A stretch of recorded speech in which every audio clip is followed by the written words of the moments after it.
বক্সে অথবা কিউএনএ করতে পারেন, আমরা অ্যান্সার দেওয়ার চেষ্টা করব। আর ফেসবুক লাইভে যারা আছেন আপনারা হচ্ছে আপনাদের যে কোনো মতামত কমেন্ট বক্সে জানাতে পারেন, আশা করি অ্যান্সার পেয়ে যাবেন। সো আজকে আমাদের সাথে থাকবেন সঞ্চারী আপু এবং হচ্ছে রিফাত ভাইয়া। সঞ্চারী আপু, রিফাত ভাইয়া, আসসালামু আলাইকুম, শুনতে পাচ্ছেন? ওয়ালাইকুম আসসালাম ভাইয়া, শুনতে পাচ্ছি। আমার কথা শোনা যাচ্ছে? জি আপু, ক্লিয়ার শোনা যাচ্ছে। আচ্ছা ভাইয়া, তাহলে শুরু করি না? জি আপু, আমরা শুরু করতে পারি। আচ্ছা ঠিক আছে, ওকে ভাইয়া।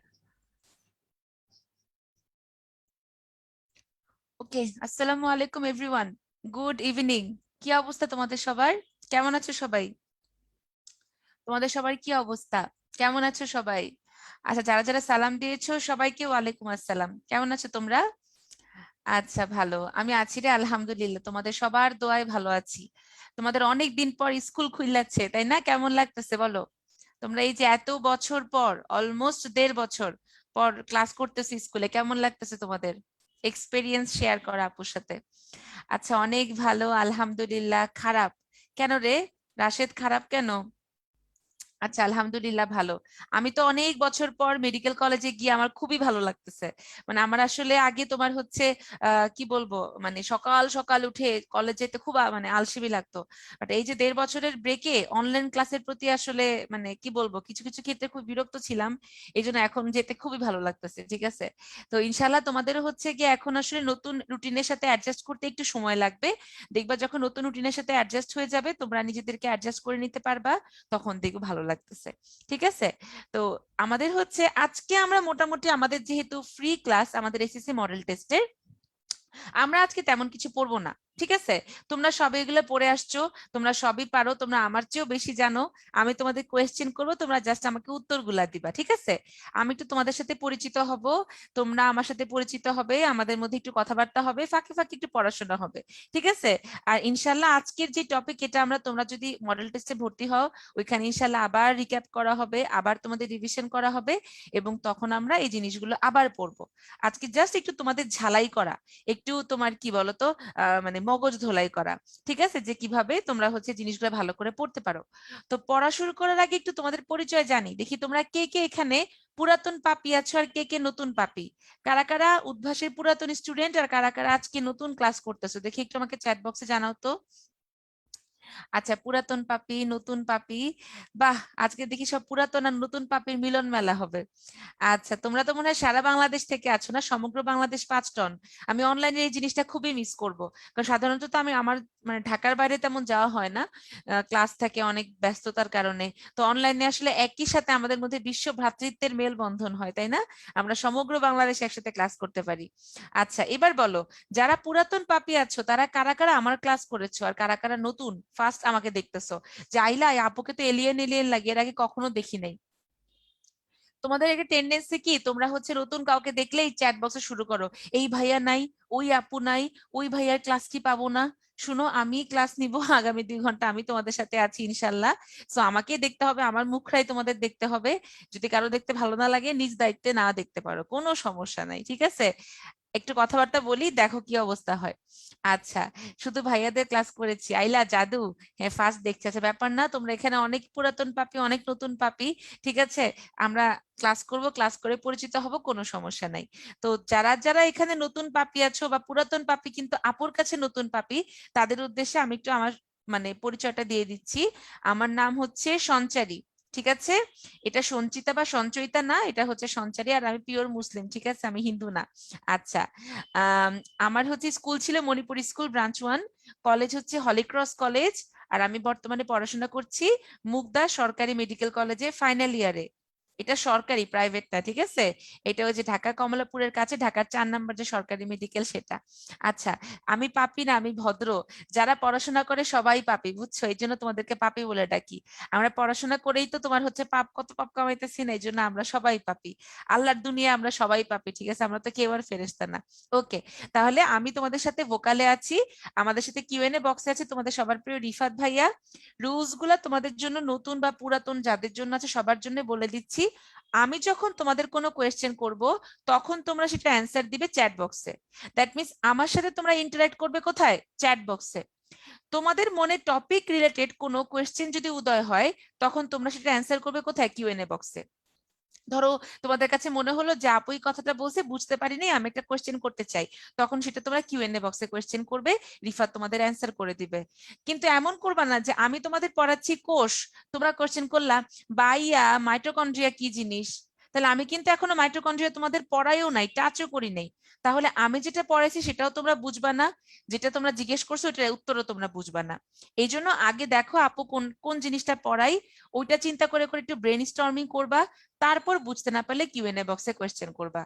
আমি কিন্তু কিউএনএ বক্স দেখি না, আমি জাস্ট চ্যাট বক্স চেক করতেছি, সেখানে তোমাদের সাথে আমি ইন্টারঅ্যাক্ট করব।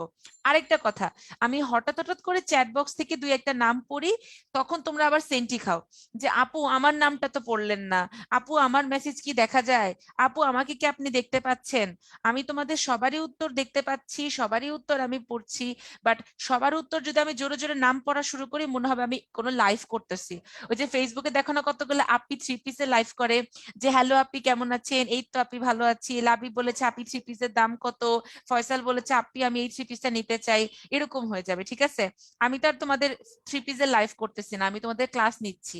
সো আমি হয়তো মাঝখানে দিয়ে প্রথম দিকে যারা অ্যান্সার করবে 2-3টা নাম পড়বো, বাট আমি তোমাদের সবার নামই চ্যাটে দেখতে পারতেছি। এই জন্য তোমরা বারবার আপু আমার নাম পড়তেছেন না, আপু আমার নাম কি দেখা যায়, আপু আমার মেসেজ কি আসতেছে, এই জাতীয় হচ্ছে প্রশ্ন করো না। ঠিক আছে, আচ্ছা, তাহলে আজকে আমরা পড়বো বায়োলজি চ্যাপ্টার 2, জীবকোষ ও টিস্যু। ঘাবড়ানোর কোনো কারণ নাই, এই চ্যাপ্টার আমরা পুরাটা আজকে শেষ করব না, আমরা একটু কোষীয় অঙ্গাণুগুলা হচ্ছে পড়ার চেষ্টা করব, একটু তোমাদের প্রশ্ন করব, একটু তোমরা আমাকে প্রশ্ন করবা, তারপরে আমরা হচ্ছে পরবর্তীতে যখন আমাদের একদম মেইন ক্লাস শুরু হবে সেখানে আমরা এই পুরো চ্যাপ্টারটা কমপ্লিট করব। তাহলে আমার কথা যদি তোমাদের কাছে ক্রিস্টাল ক্লিয়ার হয়, সবাই চ্যাটে সি লিখে দাও, সি ফর ক্লিয়ার। আমার কথা যদি ক্রিস্টাল ক্লিয়ার হয় সবাই চ্যাটে সি লেখো। আমি আমার ক্যামেরাটা অফ করছি, তোমাদের অনেকের এমবি খরচ হয়, আবার নেট কানেকশন ডিস্টার্ব করে, পরবর্তীতে ফাঁকে ফাঁকে আমি আবার ক্যামেরা অন করব। আচ্ছা, এই তো সাবাস। তোমাদের বাঘের বাচ্চা বলে আবার আন্টি আঙ্কেল মাইন্ড করতে পারে, এই জন্য বাচ্চা বাঘ, তোমরা এক একটা বাচ্চা বাঘ, ঠিক আছে। না হলে কি লিখবা, এনসি নট ক্লিয়ার। আচ্ছা ওকে, ক্লিয়ার না রাজ, তাহলে তোমার নেট কানেকশন চেক করো ভাইয়া। 99% বাচ্চা বলে দিছে ওরা আমাদের কথা ক্লিয়ারলি শুনতে পায়। এরপরেও যদি কারো প্রবলেম হয় তাহলে তোমরা তোমাদের নেট কানেকশন চেক করো, নেট কানেকশন চেক করে হেডফোনটা হচ্ছে মানে কি বলবো ডিসকানেক্ট করে আবার কানেক্ট করো, বাকিরা বেশিরভাগই আমার কথা শুনতে পাচ্ছে। ঠিক আছে, আচ্ছা ওকে। মুস্তাফিজুর তোমার নেট কানেকশন প্রবলেম, তুমি তো নেট কানেকশন চেক করো, বাকিরা শুনতে পারতেছে। এক মেসেজ এতবার লিখবা না, এক মেসেজ এতবার লিখলে বাকিদের মেসেজ আসে না, ঠিক আছে, তখন ক্লাসে ডিস্টার্ব হয়। এই জন্য একবার কথা লিখবা, এতবার লিখবা না। আচ্ছা, তাহলে এখন দেখো আমরা বিসমিল্লাহ বলে শুরু করি। কোষ, আমাকে তোমরা বলো তো কোষ কাকে বলে, একদম সিম্পল সংজ্ঞা যেটা, কোষ কাকে বলে। জীবদেহের গঠন ও কাজের একককে কি আমরা কোষ বা সেল বলতে পারি। আমি তোমাদেরকে একটু ইংরেজি ইউজ করব কেন, তোমরা বেশিরভাগই হচ্ছে খালি বাংলা পড়ো, কিন্তু আমাদের এসএসসি তে কিংবা ইন্টারমিডিয়েট লেভেলে কিন্তু অনেক সময় ইংরেজি টার্মিনোলজি দিয়ে আমাদের প্রশ্ন করা হয়, কিন্তু আমরা সেই ইংরেজি টার্মিনোলজি গুলো পড়ে যায় না দেখে প্রশ্ন শুনে আমরা কি করি না, প্রশ্নগুলো বুঝতে পারি না। এই জন্য আমি তোমাদের ক্লাসের ফাঁকে ফাঁকে বাংলার পাশাপাশি একটু ইংরেজি টার্মগুলো বলে দিব যাতে করে তোমাদের বুঝতে সুবিধা হয়। তাহলে এই যে আমি তোমরা যেটা অ্যান্সার করতেছো দুরুম দুরুম করে, জীবদেহের গঠন ও কাজের একককে বলা হয় কোষ, তাই তো। এই সংজ্ঞাটা জানো, এই যে আমরা এখন এমবিবিএস লেভেলে যখন আমাদের হচ্ছে গিয়ে কোয়েশ্চেন করা হয় বলো তো what do you mean by cell, আমরা তখন হচ্ছে কি সুন্দর করে এই সংজ্ঞাটাই বলে দিই যে structural and functional unit of our body is called cell. তাহলে এই যে কোষ, একই রকম অনেকগুলা কোষ নিয়ে কি গঠিত হয় আমাদের টিস্যু বা কলা যেটাকে আমরা বলি, এটা কিন্তু বাংলা বা বসুন্ধরা টিস্যু না, এটা হচ্ছে কোষের গুচ্ছ টিস্যু। একই রকম অনেকগুলা টিস্যু নিয়ে গঠিত হয় আমাদের অঙ্গ বা অর্গ্যান, একই রকম অনেকগুলো অঙ্গ নিয়ে তৈরি হয় আমাদের তন্ত্র বা সিস্টেম, এবং সকল সিস্টেম নিয়ে গঠিত হয় আমাদের হিউম্যান বডি বা মানব দেহ। তাহলে cell, tissue, organ, system and as a whole human body. তাহলে এখন দেখো এই যে আমরা কোষ নিয়ে কথা বলছি, আমাকে তোমরা বলো তো এই পুরো পৃথিবীতে বৃহত্তম কোষ কোনটি, সবচেয়ে বড় কোষ। তার আগে তোমরা আমাকে উত্তর দাও, তোমরা কি কখনো খালি চোখে কোনো কোষ দেখেছো, তোমরা কি কখনো খালি চোখে কোনো একক কোষ দেখেছো, মাইক্রোস্কোপের নিচে না, খালি চোখে। আচ্ছা, না না, যারা না না অ্যান্সার করছো তারা হচ্ছে গিয়ে একটু আমাকে বলো যে সকালে আজকে নাস্তা করেছো কি দিয়ে। তোমরা যারা জীবনেও কোনোদিন খালি চোখে কোনো কোষ দেখো নাই তারা বলো যে সকালে নাস্তা করছো কি দিয়ে। আমি আজকে সকালে নাস্তা করেছি একটা বয়েলড এগ দিয়ে। আমি এত বড় হওয়ার পর আমার আম্মু এখনো আমাকে মেডিকেলে ডিম টিফিন দেয়, ঠিক আছে। আমার পুরা নামটা অনেক বড়, বুঝছো, ইখতিয়ার উদ্দিন মোহাম্মদ বিন বখতিয়ার খলজির মতো। শেখ, মুনিসা, ফারিহা, সঞ্চারী, ঠিক আছে। তো মেডিকেলে সাধারণত আমাকে মুনিসা বলেই ডাকে, আর উদ্ভাসিত তোমরা সঞ্চারী আপু নামেই জানো। তো আমার নাম হচ্ছে ডিমখোর মুনিসা, ঠিক আছে। আমার আম্মুকে প্রতিদিন টিফিনে ডিম দেয়, এই জন্য আমার নাম হয়ে গেছে ডিমখোর মুনিসা। তো এত কথা বলার কারণ হচ্ছে ডিম হচ্ছে একটা একক কোষ। ওকে, ডিম হচ্ছে একটা একক কোষ এবং বৃহত্তম কোষ হচ্ছে উট পাখির ডিম। মনে থাকবে। তাহলে আমাকে যদি বলা হয় যে পৃথিবীর বৃহত্তম কোষ কোনটা, উত্তর হবে উট পাখির ডিম। ডিম কিন্তু খালি চোখে দেখা একটা মাত্র কোষ, ঠিক আছে। হ্যাঁ রে, আসলে আমি একটাই অনেক বড় নাম কভার করে ফেলছি। এখন যদি বলা হয় মানব দেহে বৃহত্তম কোষ কোনটি, তাহলে কি হবে বলো তো। তোমরা অনেকে অ্যান্সার করেছো দেখলাম। যদি শুধুমাত্র মানব দেহ বলা হয়, এক্স্যাক্টলি আতিফ অ্যান্সার করেছে, সরোয়ার অ্যান্সার করেছে, এক্সিলেন্ট, নিউরন বা স্নায়ু কোষ। তাহলে পৃথিবীতে বৃহত্তম কোষ হচ্ছে উট পাখির ডিম এবং মানব দেহের ক্ষেত্রে বৃহত্তম কোষ কোনটা হবে, নিউরন। ঠিক সেম আমরা যদি এবার বলি যে পুরো পৃথিবীতে ক্ষুদ্রতম কোষ কোনটা, ক্ষুদ্রতম কোষ, তাহলে উত্তর হবে মাইকোপ্লাজমা। তোমরা এখন বলবে আপু মাইকোপ্লাজমা কি খায় না মাথায় দেয়। মাইকোপ্লাজমা হচ্ছে একটা ব্যাকটেরিয়া। হ্যাঁ রে মিফতাহুল, এটা সেকেন্ড চ্যাপ্টার। হ্যাঁ আব্দুল, কুসুম হচ্ছে নিউক্লিয়াস। তাহলে মাইকোপ্লাজমা হচ্ছে একটা ব্যাকটেরিয়া। ওকে, মাইকোপ্লাজমা কি জিনিস, মাইকোপ্লাজমা হচ্ছে একটা ব্যাকটেরিয়া। আর আমরা যদি বলি মানব দেহের ক্ষুদ্রতম কোষ, তাহলে কি হবে বলো তো। মানব দেহের ক্ষুদ্রতম কোষ কেউ কেউ বলে শুক্রাণু, আবার কেউ কেউ বলে হচ্ছে অনুচক্রিকা, যেটা যখন অপশনে দেওয়া থাকে, ঠিক আছে। তবে অনুচক্রিকা সবচেয়ে স্মলেস্ট, বাট কেউ কেউ হচ্ছে শুক্রাণুকে হচ্ছে গিয়ে তোমার একদম ক্ষুদ্রতম কোষ মনে করে। রাজিন, ডিম তো একটা কোষ, ওখানে শুধুমাত্র কুসুমটা নিউক্লিয়াস, বাকি অঙ্গাণুগুলো আমরা খালি চোখে দেখতে পারি না, ঠিক আছে। আচ্ছা, অনুচক্রিকাটা কি, রায়ান তোরে ধরে তুল্লা আসার মারবো ভাই। এখন যদি বলো অনুচক্রিকা কি, তাহলে তো দুরুম দুরুম করে কিলানো ছাড়া আর কোনো ওয়ে থাকবে না। বাকিরা উত্তর দাও, অনুচক্রিকা কি জিনিস। প্লাটিলেট বা অনুচক্রিকা কি জিনিস বলো তো, এই এই অন্ধ ভাইটিকে একটু আলোর পথ দেখাও। অনুচক্রিকা কি আমাদের রক্তকণিকা না, ব্লাড সেল না। আমাদের তিন প্রকার রক্তকণিকা আছে, লোহিত রক্তকণিকা, শ্বেত রক্তকণিকা এবং অনুচক্রিকা। তার মানে তোমাদের ব্রেইনের ভালো মতন ঝালাই করা লাগবে, বুঝছো। এই যে দেখছো বাসায় বসে কি মানে কুকর্মটা হয়েছে তোমাদের। আচ্ছা, এই যে একজন খুব মজার একটা কথা বলছে, মোহাম্মদ শাহরিয়ার বলেছে ডেঙ্গুর খাবার। সাবাস, এই তো আমার বাচ্চা বাঘ। এই যে আদিবা বলেছে রক্ত জমাট বাঁধে হেল্প করে, ভেরি গুড। হ্যাঁ রায়ান, এখন বুঝতে পারছো ভাইয়া। আচ্ছা, তাহলে দেখো আমরা এখান থেকে কতগুলো ইনফরমেশন পেয়ে গেলাম যে শুধুমাত্র বৃহত্তম বলা হলে উট পাখির ডিম, মানব দেহে স্নায়ুকোষ। শুধুমাত্র ক্ষুদ্রতম বলা হলে ব্যাকটেরিয়া, যেটার নাম মাইকোপ্লাজমা, এবং মানব দেহে হচ্ছে শুক্রাণু বা অনুচক্রিকা। ওকে, তাহলে আমরা কিন্তু ভালো করে এগুলো খেয়াল করব। শুক্রাণু অনেক বড় না রে, শুক্রাণু তো আমরা মাইক্রোস্কোপে নিচে দেখি বড় মনে হয়, এটা তো তুমি আর খালি চোখে দেখতে পারবা না। তাহলে দেখো, এই যে আমাদের কোষ, এই কোষের আবিষ্কারক হচ্ছেন, যদি বলা হয় যে মৃত কোষ বা কোষের আবিষ্কারক কে, প্রশ্নটা ভালো করে খেয়াল করো, মৃত কোষ বা শুধুমাত্র কোষের আবিষ্কারক কে, তাহলে আমরা একটু ইতিহাসে ফিরে যাই। এখন আমাদের সময় যদি বৃষ্টি পড়ে বাংলাদেশে এখন, তাহলে বেশিরভাগ পোলাপাইন কি করবে, বারান্দায় যাবে, সে বৃষ্টি পড়ার ভিডিও করবে, তারপর সেটার সাথে লোফি রিমিক্সে স্রোতস্বিনী গান অ্যাড করে সেটা ফেসবুকে ভাইরাল করে দিবে। তো আগেকার জামানার বিজ্ঞানীরা তার আমাদের মতো এত আকাইম্মা ছিল না, ঠিক আছে। রবার্ট হুক, উনি যখন বৃষ্টি পড়ছিল উনি ওনার তানহাইয়ের মধ্যে বসে বসে চিন্তা করলো, আমার সামনে একটা বোতল রাখা আছে, কিসের বোতল সেটা আর আমি বললাম না, ধরে নিলাম পানির বোতল। উনি বলল কি, সেই বোতলের ছিপিটাকে একটু কেটে আমরা মাইক্রোস্কোপের নিচে দেখি তো। ওই ছিপিগুলো তখন ওই যে আমরা হোমিওপ্যাথিকের ওষুধ খাই না, সেই হোমিওপ্যাথিক ওষুধের বোতলের ছিপির মতো। তো উনি করলেন কি, ওই বোতলের ছিপিটাকে একটু ছোট্ট করে কেটে কি করলেন, ওনার মাইক্রোস্কোপের নিচে জুম করে দেখলেন।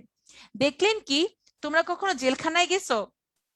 অবশ্য তোমরা তো বাচ্চা মানুষ, তোমরা তো কোনো পাপ করো নাই, কেন জেলখানায় যাবা, তাই না বলো। জেলখানা টেলিভিশনে তো দেখছো, বা এখন আবার জেলখানা একটা রেস্টুরেন্ট আছে, শুনছো না, সেখানে জেলখানার মতো খাবার টাবার দেয়। তাহলে জেলখানায় এই যে তোমার ছোট ছোট যে কুঠুরি গুলা, জেলখানা ছোট ছোট এক একটা কুঠুরিকে আমরা কি বলি, সেল বলি।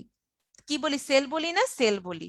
তাহলে আমাদের এই যে রবার্ট হুক, উনি কর্কের ছিপে, যেটা কিনা জড়বস্তু মৃত, সেখানে যে ছোট ছোট কুঠুরি বা মৌচাকের মতো প্রকোষ্ঠ দেখতে পান, সেগুলাকে আমরা, তোমাদের পাপি তো আদর করে বলি, তোমরা কি রাগ করো? রাগ করলে তোমাদেরকে আর আদর করে বলবো না, যাও প্রশান্ত। তোমাদের পাপি বললে, তোমরা যদি এত রাগ করো তাহলে তোমাদের আদর করে পাপি বলবো না। আচ্ছা, তাহলে পুরো আপনি সেন্টি খাইতেছে। তাহলে মৃত কোষ কে আবিষ্কার করেন? বিজ্ঞানী রবার্ট হুক। উনি এগুলার নাম দিয়েছিলেন সেল। আর যদি বলা হয় জীবন্ত কোষ বা জীবিত কোষ কে আবিষ্কার করে, তাহলে উত্তর কিন্তু হবে লিউয়েন হুক। এবং মজার কথা হচ্ছে, রবার্ট হুক কোষের মধ্যে যে জিনিসটা আবিষ্কার করেছিলেন সেটা কিন্তু ছিল অ্যাকচুয়ালি সেল ওয়াল বা কোষ প্রাচীর। তাহলে দেখছো আমাদের এক ঢিলে 3 পাখি শিকার হয়ে গেল। যদি বলা হয় কোষ, মৃত কোষ এবং কোষ প্রাচীরের আবিষ্কারক, তাহলে সেটার নাম হচ্ছে রবার্ট হুক। জীবিত কোষের আবিষ্কারক লিউয়েন হুক।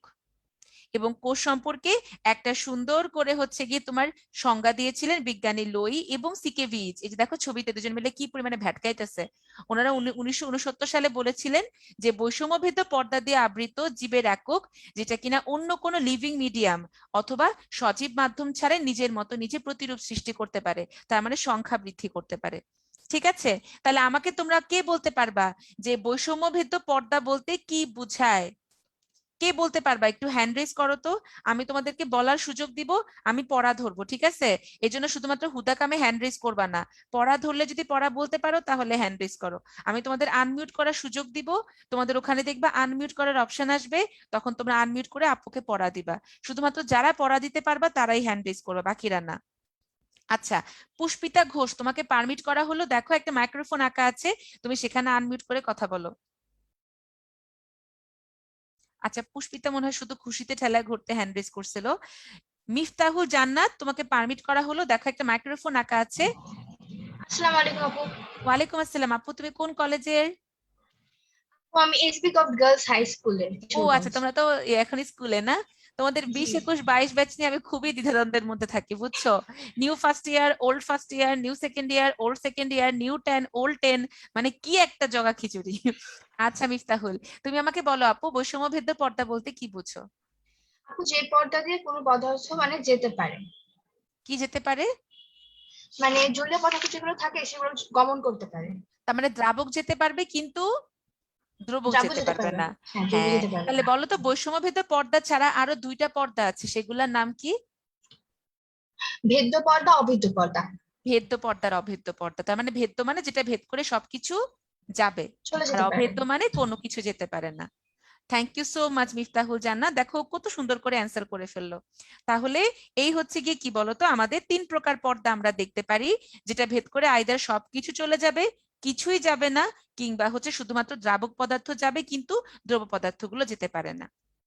তাহলে আমাদের কোষের চারপাশে কি একটা বৈষম্যভেদ্য পর্দা থাকবে, এবং যেই পদার্থ বস্তুটা অন্য কারো সাহায্য ছাড়াই কি করতে পারবে, নিজের সংখ্যা বৃদ্ধি করতে পারে বা অনুরূপ সৃষ্টি করতে পারে। তাহলে কোষের সংজ্ঞাটা ক্রিস্টাল ক্লিয়ার হলে সবাই চ্যাটে সি লেখো। কোষের সংজ্ঞাটা বুঝতে পারলে সবাই চ্যাটে সি লেখো।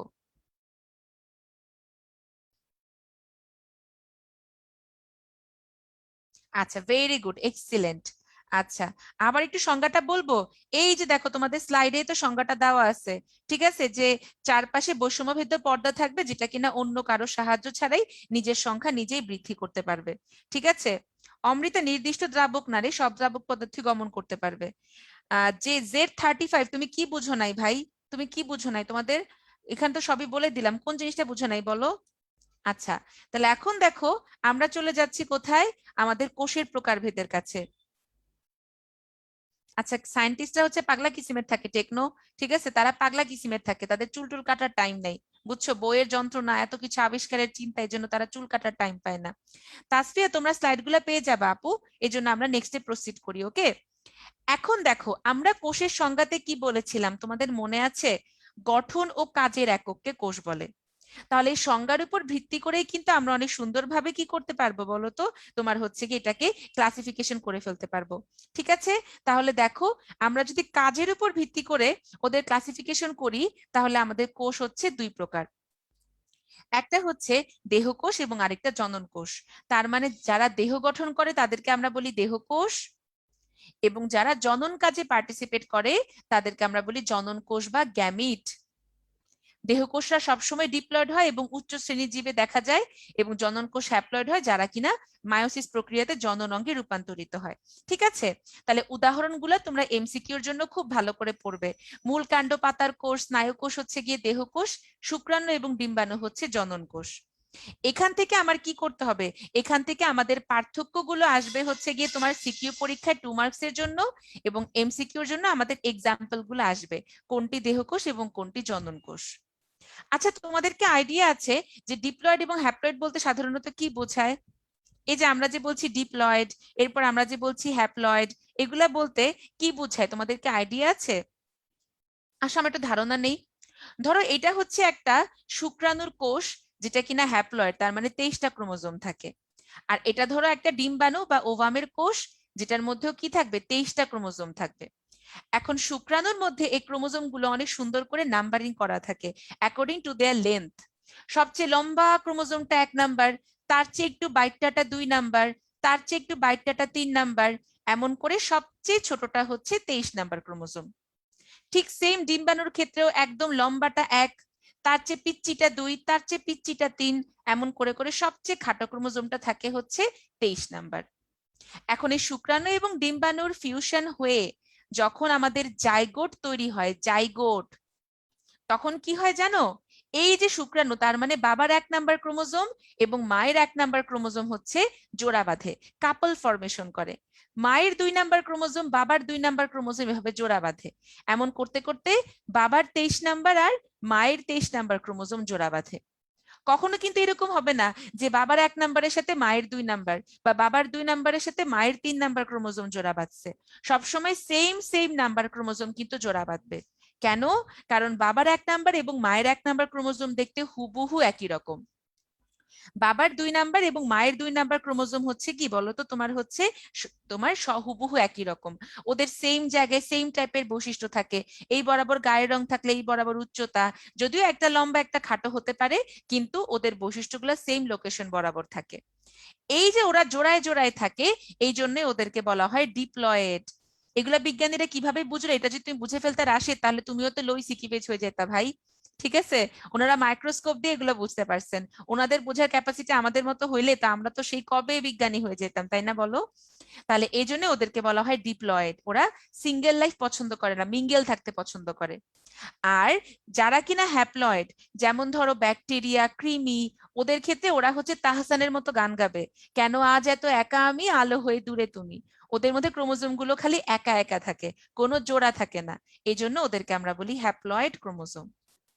ঠিক আছে, ডিপ্লয়েড মানে হচ্ছে গিয়ে কি, শুক্রাণুর 1 নাম্বার ডিম্বাণুর 1 নাম্বার এরকম জোড়া জোড়া ক্রোমোজোম থাকবে। হ্যাপ্লয়েড মানে কোনো জোড়া নাই, ওরা সবসময় সিঙ্গেল সিঙ্গেল থাকবে। তাহলে হ্যাপ্লয়েড আর ডিপ্লয়েডটা বোঝা গেছে। তোমরা যখন ভর্তি হবা তখন ভর্তি হলে তোমরা পিডিএফটা পেয়ে যাবা। ঠিক আছে, পিডিএফ আর ভিডিও ক্লাস।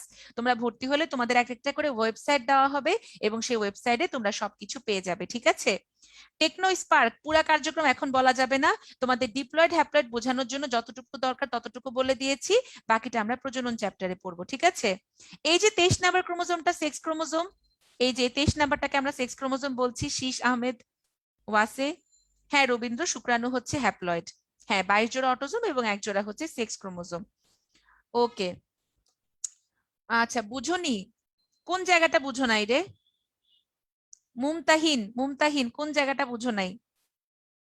হ্যাঁ আলভি, জেনেটিক ডিসঅর্ডার অনেক কারণেই হইতে পারে। এখন সব কারণ বলতে গেলে তো এই চ্যাপ্টার শেষ হবে না। আমরা জেনেটিক ডিসঅর্ডারের চ্যাপ্টারে জেনেটিক ডিসঅর্ডার পড়বো। তাহলে এইবার দেখো, আমরা ওদের নিউক্লিয়াসের গঠনের উপর ভিত্তি করে, আমরা বলেছিলাম না যে গঠন ও কাজের একক, এই নিউক্লিয়াসের গঠনের উপর ভিত্তি করে আমরা কি করব, ওদেরকে 2 ভাগে ভাগ করব। ঠিক আছে, আমরা হচ্ছে নিউক্লিয়াসের গঠনের উপর ভিত্তি করে ওদেরকে 2 ভাগে ভাগ করব। একটা হচ্ছে আদি কোষ বা প্রোক্যারিওটিক সেল, অবশ্যই ইংরেজিগুলা পড়তে হবে। প্রো মানে হচ্ছে গিয়ে বিফোর, আদি, খ্যাত। ঠিক আছে, তোমরা আবার যারা পাবজি খেলো তারা মনে করবা প্রো মানে হচ্ছে সেই রকম, কিন্তু এখানে প্রো মানে হচ্ছে আদি, অনেক আগের। আর ক্যারিওটিক শব্দটা আসছে ক্যারিয়ন থেকে, ক্যারিয়ন মানে হচ্ছে নিউক্লিয়াস। তাহলে যাদের নিউক্লিয়াস হচ্ছে অনেক আগের, ব্যাকডেটেড। আর প্রকৃত কোষ মানে ইউক্যারিওটিক, ওরা হচ্ছে আমাদের মতো ইয়ো কিডস, আধুনিক।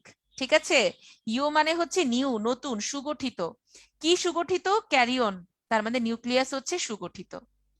তাহলে আদি কোষগুলা হচ্ছে যাদের নিউক্লিয়াস সুগঠিত নয়, প্রকৃত কোষ মানে যাদের নিউক্লিয়াস সুগঠিত। এই আদি কোষগুলা হচ্ছে আমাদের দাদি নানিদের মতো, ঠিক আছে? দাদি নানিরা কেমন ছিলেন? ওনারা কি এত গ্যাজেট ইউজ করতেন? না, ওনাদের এরকম আইফোন, ল্যাপটপ, আইপড, মোবাইল এত কিছু ছিল না। ওনারা শুধু চিঠি লিখতো, সেই চিঠি হচ্ছে গিয়ে তোমার 3-4 মাস পরে হচ্ছে পৌঁছাইতো। তাহলে আদি কোষের শুধুমাত্র চিঠি, আর প্রকৃত কোষ হচ্ছে আমাদের মতো ইয়ো কিডস, ইউক্যারিওটিক। ওদের অনেক রকম গ্যাজেট আছে, আইফোন, ল্যাপটপ, মোবাইল ফোন, অনেক রকম কিছু আছে। তাহলে এটা দিয়ে আমি কি বুঝিয়েছি দেখো, আদি কোষের নিউক্লিয়াস বলতে শুধুমাত্র কিছু ক্রোমাটিন তন্তু থাকে, ক্রোমাটিন তন্তু থাকে, আর কিচ্ছু নাই, নাথিং, ওরা গরিবস। আর প্রকৃত কোষ যেহেতু অনেক রকম গ্যাজেট, ওদের নিউক্লিয়াসের মধ্যে আমরা nucleoplasm, nucleolus, nuclear membrane, chromatin তন্তু, এই সব কিছু পাবো। নিউক্লিয়াসের 4টা পার্টি আমরা প্রকৃত কোষের মধ্যে পাবো। এরপরে খেয়াল করো, আমাদের যারা হচ্ছে গিয়ে আদি কোষ, সে আদি কোষের মধ্যে আমরা কোষীয় অঙ্গাণু হিসেবে শুধুমাত্র পাবো রাইবোজোম। বুঝে বললাম না, দাদি নানিদের খালি চিঠি ছিল, আদি কোষের শুধুমাত্র থাকে রাইবোজোম। কিন্তু প্রকৃত কোষের সকল কোষীয় অঙ্গাণু থাকবে, মাইটোকন্ড্রিয়া, প্লাস্টিড, গোলজি বস্তু, ঠিক আছে? আদি কোষের ডিএনএ থাকে কেমন? বৃত্তাকার, বৃত্তাকার, ঠিক আছে? আদি কোষের ডিএনএ হচ্ছে বৃত্তাকার। আর প্রকৃত কোষের ডিএনএ কেমন থাকবে বলতো? সূত্রাকার। এই বৃত্তাকার হওয়ার কারণ কি জানো? কারণ ওদের মধ্যে একটা বিশেষ প্রোটিন থাকার কথা ছিল, যেটা নাই, হিস্টোন প্রোটিন। একটা চারাগাছ যখন ছোট থেকে বড় হলে আমরা ওইটার সাথে খুঁটি বেঁধে দেই, ঠিক আছে, যাতে করে চারাগাছটা বাঁকা হয়ে পড়ে না যায়। সেরকম একটা ডিএনএ যখন সুতার মতো সূত্রাকারে উপরে উঠবে, তখন সেখানে খুঁটি হিসেবে কাজ করে হচ্ছে হিস্টোন প্রোটিন। এই হিস্টোন প্রোটিনটা আমাদের প্রকৃত কোষে থাকে দেখে ওদের ডিএনএটা সূত্রাকার হবে, আদি কোষে থাকে না দেখে ওদের ডিএনএটা হবে বৃত্তাকার। লাস্ট অফ অল আমরা চলে যাব কিসে? কোষ বিভাজন। আমাদের এই আদি কোষগুলা যেহেতু ব্যাকডেটেড, ওদের কোষ বিভাজন হয় কোন প্রক্রিয়াতে? অ্যামাইটোসিস। আর প্রকৃত কোষে হবে মাইটোসিস এবং মিওসিস। আমি চ্যাপ্টার 2 পড়াচ্ছি রে আব্দুল্লাহ, চ্যাপ্টার 2 পড়াচ্ছি। এইবার দেখো, আদি কোষের উদাহরণ বলতে তোমাদের বইতে আছে খালি 2টা জিনিস, ব্যাকটেরিয়া এবং সায়ানো ব্যাকটেরিয়া, নীলাভ সবুজ শৈবাল। বিলিভ মি, আল্লাহর দুনিয়াতে তুমি যত বই পাবা, কোথাও এই 2টা উদাহরণের বাইরে আর কোনো আদি কোষ তোমরা পাবা না। বাকি সব আম, জাম, কাঁঠাল, আম গাছ, জাম গাছ, লিচু গাছ, গরু, ছাগল, হাঁস, মুরগি, সবাই হচ্ছে প্রকৃত কোষ। এখন তোমরা বলতে পারো যে আপু, মাইকোপ্লাজমা তো একটা আদি কোষ, আপনি তো বলেন নাই সেখানে উদাহরণে। মাইকোপ্লাজমা একটা ব্যাকটেরিয়া, ঠিক আছে? মাইকোপ্লাজমাও কি? একটা ব্যাকটেরিয়া। তাহলে আমি আবারও বলছি, দেখো পুরাটা আবার রিক্যাপ করে দিচ্ছি, যে আমাদের আদি কোষ এবং প্রকৃত কোষ। আদি কোষ মানে যেটা কিনা আদি, যার গঠনে নিউক্লিয়াসে আমরা শুধু কিছু ক্রোমাটিন তন্তু পাবো এবং আমরা শুধুমাত্র রাইবোজোম পাবো। কিন্তু প্রকৃত কোষে নিউক্লিয়াসের 4টা অংশই থাকবে এবং সকল কোষীয় অঙ্গাণু পাওয়া যাবে। আদি কোষে যেহেতু হিস্টোন প্রোটিন থাকে না, এই জন্য ওদের ডিএনএটা হচ্ছে বৃত্তাকার, এবং প্রকৃত কোষে ডিএনএটাতে হিস্টোন প্রোটিন থাকার কারণে ওদের ডিএনএ হচ্ছে সূত্রাকার। আদি কোষের কোষ বিভাজন হয় অ্যামাইটোসিস প্রক্রিয়াতে, প্রকৃত কোষে কোষ বিভাজন হবে মাইটোসিস এবং মিওসিস। আদি কোষে ব্যাকটেরিয়া, সায়ানোব্যাকটেরিয়ার বাদে আমরা আর কোনো এক্সাম্পল পাবো না, কিন্তু প্রকৃত কোষে বাকি সবাই প্রকৃত কোষ। এই যে জিনিসটা পড়লা, বিশ্বাস করো, একদম দোলনা থেকে কবর পর্যন্ত, 9-10-এ উঠে ইন্টার, এবং সেখান থেকে যদি মেডিকেলে পড়ো ইনশাল্লাহ ওখানে হিস্টোলজিতে, যদি বায়োকেমিস্ট্রি, মাইক্রোবায়োলজি পড়ো সেখানে এই জিনিসগুলো আবার পাবা, ঠিক আছে? তাহলে দেখছো আমরা এই একটা জিনিস পড়লে এটা আমাদের জীবনে কত জায়গায় কাজে লাগতেছে। ওকে, আচ্ছা, তাহলে তোমরা একজন কোয়েশ্চেন করেছো যে আপু ভাইরাস কি আদি কোষই না? খুবই ভালো একটা কোয়েশ্চেন করছো। আমাকে একটু তোমরা বলো তো, ভাইরাস কি আদি কোষ না প্রকৃত কোষ? আচ্ছা, উসুয়াতুন, সায়ানোব্যাকটেরিয়া কিন্তু অ্যাকচুয়ালি একটা ব্যাকটেরিয়া, কিন্তু ওর মধ্যে সালোক সংশ্লেষণকারী একটা রঞ্জক পদার্থ পাওয়া যায় দেখে বাংলাতে ওকে আমরা নীলাভ সবুজ শৈবাল বলি, কিন্তু অ্যাকচুয়ালি ও একটা ব্যাকটেরিয়া, ঠিক আছে? আচ্ছা, ভেরি গুড, আদি কোষ। আচ্ছা, সাবাস, তোমাদের জ্ঞান দেখে আমি মুগত। শুনো, ভাইরাস আদি কোষও না, প্রকৃত কোষও না, ভাইরাস কোনো কোষই না। মজা না বলো? ভাইরাসের কোনো কোষই নাই, ও হচ্ছে গিয়ে একদম সুপার গরিব, ঠিক আছে? ও কোনো কোষই না, ও হচ্ছে অকোষীয়। তাহলে মনে থাকবে অলওয়েজ, ভাইরাস একটা অকোষীয় জীব, ও অ্যাকচুয়ালি জীবও না, ওকে জীব ও জড়ের মধ্যবর্তী একটা সংগঠন বলা হয়। আর ব্যাকটেরিয়া আদি কোষ, বাকি সবাই প্রকৃত কোষ, ঠিক আছে? তাহলে এতটুকু ক্লিয়ার হলে সবাই চ্যাটে সি লেখো। আমি তোমাদের হ্যাপ্লয়েড ডিপ্লয়েড বুঝাইছি দেখি তোমরা মনে করছো এটা চ্যাপ্টার 11। হায়রে পোলা পাইন, এত বোকা হলে হবে? হ্যাপ্লয়েড ডিপ্লয়েড তো এই চ্যাপ্টারেও আছে রে। হ্যাঁ রে, অ্যামিবা এককোষী, কিন্তু অ্যামিবা হচ্ছে আদি কোষের মধ্যে না, প্রকৃত কোষের মধ্যে পড়বে শ্রেয়া, অ্যামিবা ব্যাকটেরিয়া না। ওই তো আতিয়া, এবার বুঝেন? অকোষীয় হয়েই করোনা এত চালাক। তাহলে যদি কোষীয় হইতো তাহলে আমগো কি অবস্থাটা হইতো? একদিনে শেষ, পুরা পৃথিবী ধ্বংস। আচ্ছা তাহুয়া দীপ, আমি চেষ্টা করবো রে পেইড কোর্সে বায়োলজি ক্লাস নেওয়ার, যদি টাইম থাকে তাহলে পেইড কোর্সে আমি ক্লাস নিব, ঠিক আছে? না রে, করোনা কোনো সেল না। আচ্ছা ওকে, ভেরি গুড। তাহলে চলো এবার আমরা দেখি, এটা হচ্ছে একটা উদ্ভিদ কোষ এবং এটা হচ্ছে একটা প্রাণী কোষ। তাহলে আমাকে তোমরা বলে ফেলো তো, উদ্ভিদ কোষের এমন একটা জিনিস যেটা কিনা প্রাণী কোষে থাকে না। আমরা যদি বাইরে থেকে ভেতরে প্রবেশ করি, তাহলে উদ্ভিদ কোষের এমন একটা জিনিস যেটা প্রাণী কোষে থাকে না, কি বলতো? না নাজিফা, ইউগ্লেনা ক্লোরেলা এগুলো তো শৈবাল, এগুলো তো প্রকৃত কোষ, ঠিক আছে? এগুলো আদি কোষ না। বললাম না, ব্যাকটেরিয়া সায়ানোব্যাকটেরিয়ার বাদে শৈবাল ছত্রাক যা নাম পাবা সবই প্রকৃত কোষ। এক্সিলেন্ট, তোমরা একদম বাচ্চা বাঘের মতো গর্জন করতেছো। আমি তো মুগত, আমি তোমাদের কি পড়াবো, তোমরাই তো মাশাআল্লাহ অনেক ভালো পারো। আচ্ছা ভেরি গুড। তাহলে দেখো, আমরা উদ্ভিদ কোষের মধ্যে এই যে আমরা কোষ প্রাচীর পাচ্ছি, যেটা কিনা আমাদের প্রাণী কোষে থাকবে না। বিশাল বড় একটা কোষ গহ্বর পাচ্ছি, যেটা আইদার আমাদের প্রাণী কোষে একেবারেই থাকে না, কিংবা থাকলেও একদম ছোট ছোট আকারে থাকে। ক্লোরোপ্লাস্ট পাচ্ছি, যেটা কিনা প্রাণী কোষে থাকবে না। তাহলে এটা খুবই খুবই গুরুত্বপূর্ণ একটা এমসিকিউ। কোনগুলা উদ্ভিদ কোষে উপস্থিত কিন্তু প্রাণী কোষে অনুপস্থিত? কি কি বললাম দেখো, কোষ প্রাচীর বা cell wall, plastid or chloroplast, cell vacuole বা কোষ গহ্বর, থাকলেও এত বড় থাকে না, একদম পিচ্চি পিচ্চি থাকবে আমাদের প্রাণী কোষে, ঠিক আছে? আর প্রাণী কোষের এমন একটা জিনিসের নাম বলো তো যেটা উদ্ভিদ কোষে থাকে না। প্রাণী কোষে এমন একটা মানে অঙ্গাণুর নাম বলো যেটা কিনা আমাদের উদ্ভিদ কোষে থাকবে না। ভেরি গুড, এক্সিলেন্ট, সেন্ট্রোসোম, ঠিক আছে? এই সেন্ট্রোসোমটা নর্মালি উদ্ভিদ কোষে থাকে না, থাকলেও খুবই রেয়ার। আবার ধরো তোমার হচ্ছে গোলজি বস্তু, এই গোলজি বস্তুও কিন্তু তোমার কি বলবো, উদ্ভিদ কোষে একেবারে থাকে না, থাকলেও হচ্ছে রেয়ার। তাহলে আমরা আশা করি বুঝতে পেরেছি যে কোনটা উদ্ভিদ কোষ এবং কোনটা প্রাণী কোষে থাকে। তাহলে এবার আসো, আমরা একদম বাইরে থেকে কোষের ভেতরে প্রবেশ করলে প্রথমেই যে কোষ প্রাচীরটা পাই, সেই কোষ প্রাচীর নিয়ে একটু পড়াশোনা করি। অ্যারাবিনো গ্যালাকটেন হচ্ছে একটা জটিল শর্করা মারজান, এটা একটা জটিল শর্করা, ঠিক আছে? গ্লুকোজ, গ্যালাক্টোজ, গ্যালাকটেন এগুলো সবই হচ্ছে এক একটা জটিল শর্করা বা পলিস্যাকারাইডের নাম, একটা চিনি, ঠিক আছে? তাহলে আমরা কিন্তু শুরুতেই বলে ফেলেছিলাম, বলতো কোষ প্রাচীরের আবিষ্কারক কে? দেখি কে বলতে পারবা, কোষ প্রাচীরের আবিষ্কারক কে? এক্সিলেন্ট, রবার্ট হুক, সাবাস। তাহলে আমরা অলরেডি পড়ে ফেলেছি কোষ প্রাচীরের আবিষ্কারক হচ্ছে রবার্ট হুক, এবং এটা উদ্ভিদ কোষের একটা অনন্য বৈশিষ্ট্য। চিন্তা করো, আমাদের প্রাণী কোষে কোষ প্রাচীর থাকলে আমাদের কি গাল এত সফটি সফটি হইতো? হইতো না, আমরাও তখন হার্ড অ্যান্ড ফাস্ট হইতাম। তাহলে প্রাণী কোষে কোষ প্রাচীর থাকে না।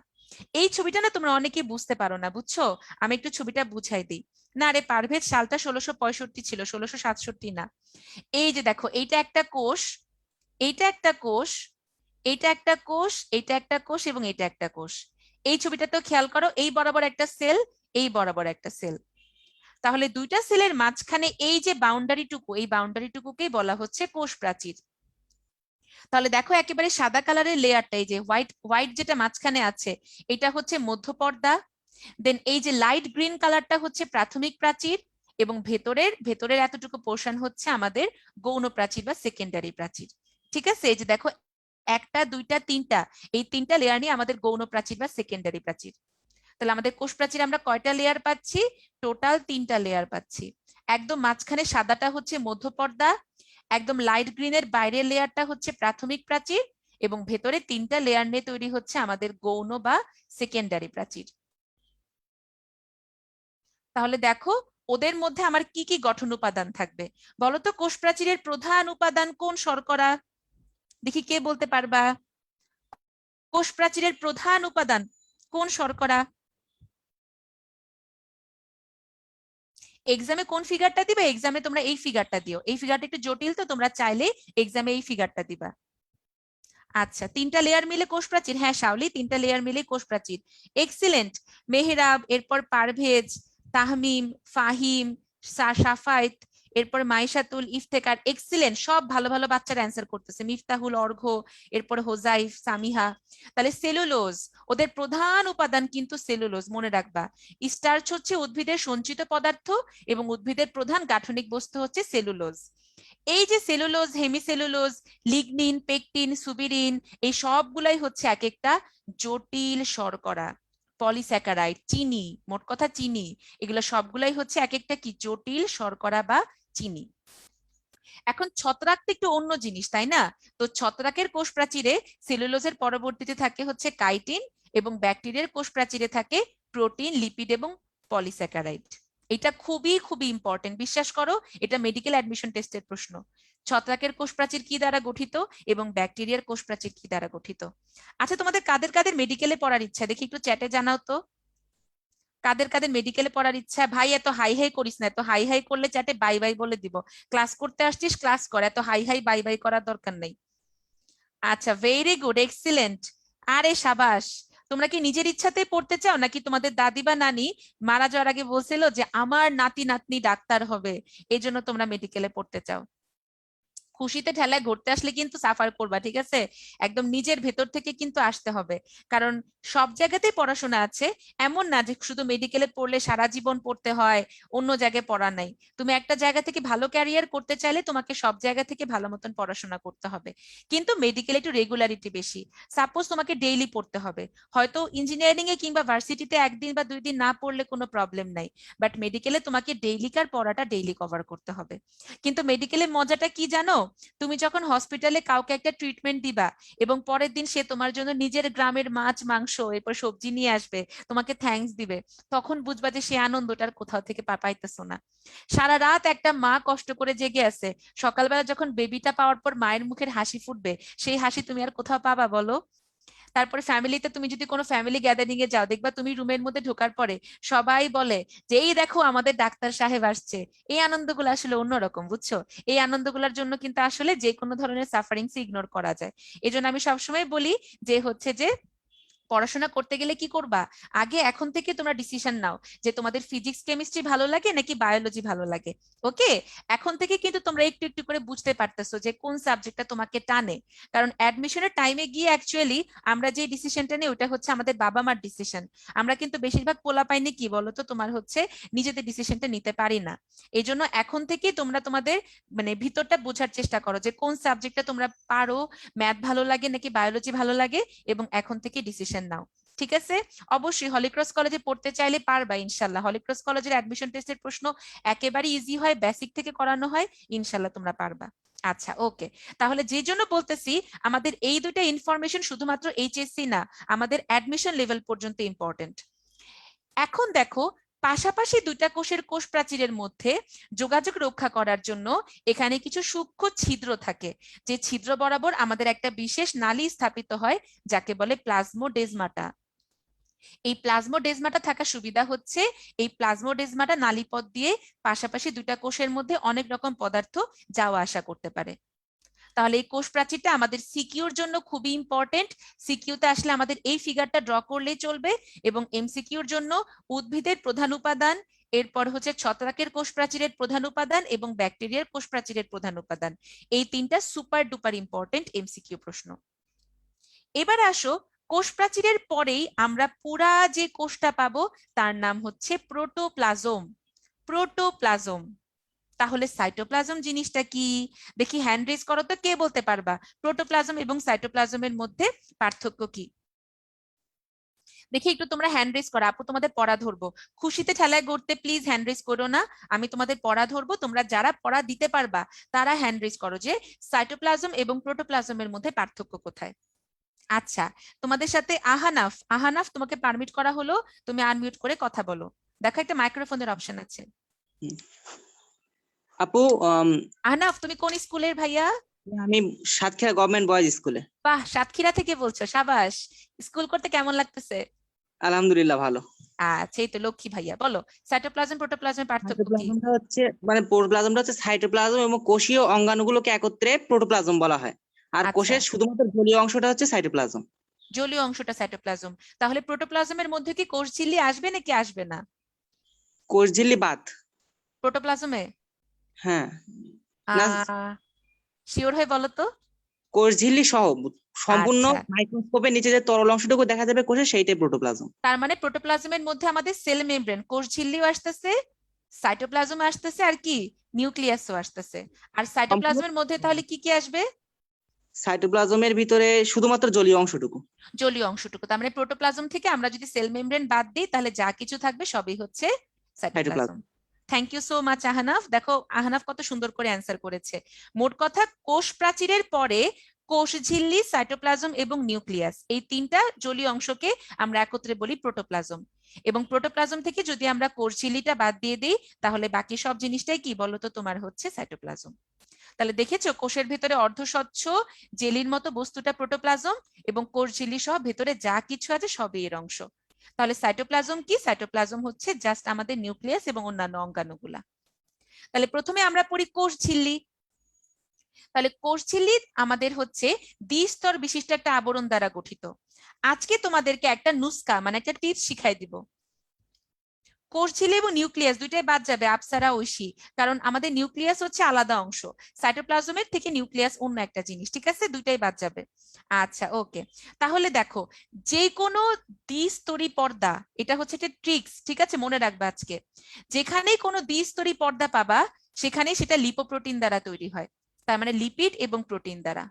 মনে থাকবে, যেখানেই কোনো দ্বিস্তরী পর্দা পাবা সেখানেই সেই দ্বিস্তরী পর্দাটা কি দ্বারা গঠিত হবে? লিপিড এবং প্রোটিন, লিপোপ্রোটিন দ্বারা। ঠিক আছে?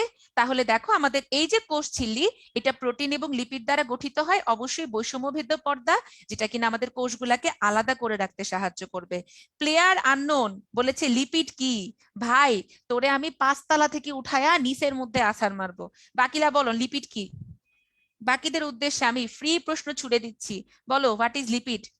আমাদের ভদ্র ভাইটি লিপিড অর্থ বুঝতে পারতেছে না, বলো বলো। আর এই তো তেল, একেবারে নাজিফ একদম ঠিক মতো অ্যান্সার করছে, তেল মানে সঠিক কথা চর্বি, তাই না? তাহলে সুগার বা ফ্যাটকে আমরা কি বলি? লিপিড বলি। বোঝা গেছে? প্লেয়ার আননোন, তোমরা কি সব নাম দিছো ভাভা। আচ্ছা, নিউক্লিয়াসকে সাইটোপ্লাজম থেকে কেন আলাদা করা হয়েছে? উসুয়াতুন, আসলে নিউক্লিয়াসটা কেন্দ্র, তো তো এই জন্য অন্যান্য অঙ্গাণুগুলা থেকে এটাকে একটু আলাদাভাবে আলোচনা করা হয়। ও তো একদম সেলের মেইন না, এই জন্য। আচ্ছা, আতিফ আশরাফ একদম গুগল করে অ্যান্সার দিয়ে দিছে। আচ্ছা, ভেরি গুড। তাহলে এখন দেখো, আমরা কোষঝিল্লির মধ্যে কতগুলো আঙুলের মতো অভিক্ষেপ দেখতে পারি, যেগুলাকে আমরা বলি মাইক্রোভিলাই। ভিলাই মানেই কিন্তু হচ্ছে আঙুলের মতো বাড়তি অংশ, ঠিক আছে? আচ্ছা, শাওলির এখনো সাইটোপ্লাজম প্রোটোপ্লাজম ক্লিয়ার হয় নাই। কোষ ঝিল্লি, সাইটোপ্লাজম, নিউক্লিয়াস, এই তিনটাকে একসাথে আমরা বলি প্রোটোপ্লাজম। আর যদি কোষ ঝিল্লি বাদ দিয়ে দিই তাহলে ভিতরের পুরাটা হচ্ছে সাইটোপ্লাজম। এবার বুঝছো? আচ্ছা, তাহলে এক বচনে হচ্ছে ভিলাস এবং বহু বচনে হচ্ছে ভিলাই। এই আঙ্গুলের মতো অভিক্ষেপগুলোকে আমরা বলি হচ্ছে মাইক্রোভিলাই। তাহলে তোমাদের কাছে আমার একটা প্রশ্ন, বলো মাইক্রোভিলাই আমরা আমাদের দেহের ভেতরে কোন অঙ্গের ভেতরে পাই? বলো। পরিপাক চ্যাপ্টারে পড়ছো, আমাদের পরিপাক তন্ত্রের কোন অঙ্গটা, ঠিক আছে, পরিপাক তন্ত্রের কোন অঙ্গটার ভেতরে আমরা এরকম মাইক্রোভিলাই বা মাইক্রোভিলাস পাই? দেখি কে বলতে পারো। ইসিরে, ভাবছিলাম তোমরা পারবা না, তোমরা তো সবই পারো। তৌফিক সবার আগে উত্তর করেছে, এক্সিলেন্ট। একটা কোরিয়ান ভাষায় নাম আছে, সে ক্ষুদ্রান্ত বলছে, ভেরি গুড। নুসরাত, এরপরে তাসনোভা, তামিম, এরপর হচ্ছে তোমার, এরপরে আর কেউ অ্যান্সার দেয় নাই, তৌফিক, অর্ঘ, ভেরি গুড, এক্সিলেন্ট। ক্ষুদ্রান্ত, তাই না? আমরা ক্ষুদ্রান্তের অন্তঃপ্রাচীরে খাবার শোষণ করার জন্য কি মাইক্রোভিলাই পেয়েছি? তাহলে দেখো আমাদের দেহে দুই জায়গায় মাইক্রোভিলাই বা ভিলাস থাকে। এভাবে করে আমরা যদি রিক্যাপ করে পড়ি, একটা জিনিসের সাথে আরেকটা জিনিসকে আমরা কম্বাইন করে পড়ি, তাহলে দেখবা বায়োলজিও মনে থাকবে। নাফিস, কোষ ঝিল্লি তো হচ্ছে প্রাণী কোষে থাকে, আর কোষ প্রাচীর থাকে উদ্ভিদ কোষে। কোষ প্রাচীরের পরের দেয়ালটাই কোষ ঝিল্লি, দুইটা পুরো আলাদা স্ট্রাকচার। কোষ প্রাচীরে থাকে সেলুলোজ এবং কোষ ঝিল্লিতে থাকে লিপোপ্রোটিন, আলাদা জিনিস দুইটা। মার্জান, লাস্টে তোমাদের সুযোগ দেওয়া হবে রে। আচ্ছা, এবার দেখো সাইটোপ্লাজম মানে কি? প্রোটোপ্লাজম থেকে আমরা যদি নিউক্লিয়াসকে বাদ দিই বা কোষ ঝিল্লিকে বাদ দিয়ে দিই তাহলে বাকি জিনিসটাই হচ্ছে গিয়ে কি? সাইটোপ্লাজম। তাহলে সাইটোপ্লাজমে কি কি জিনিস থাকে?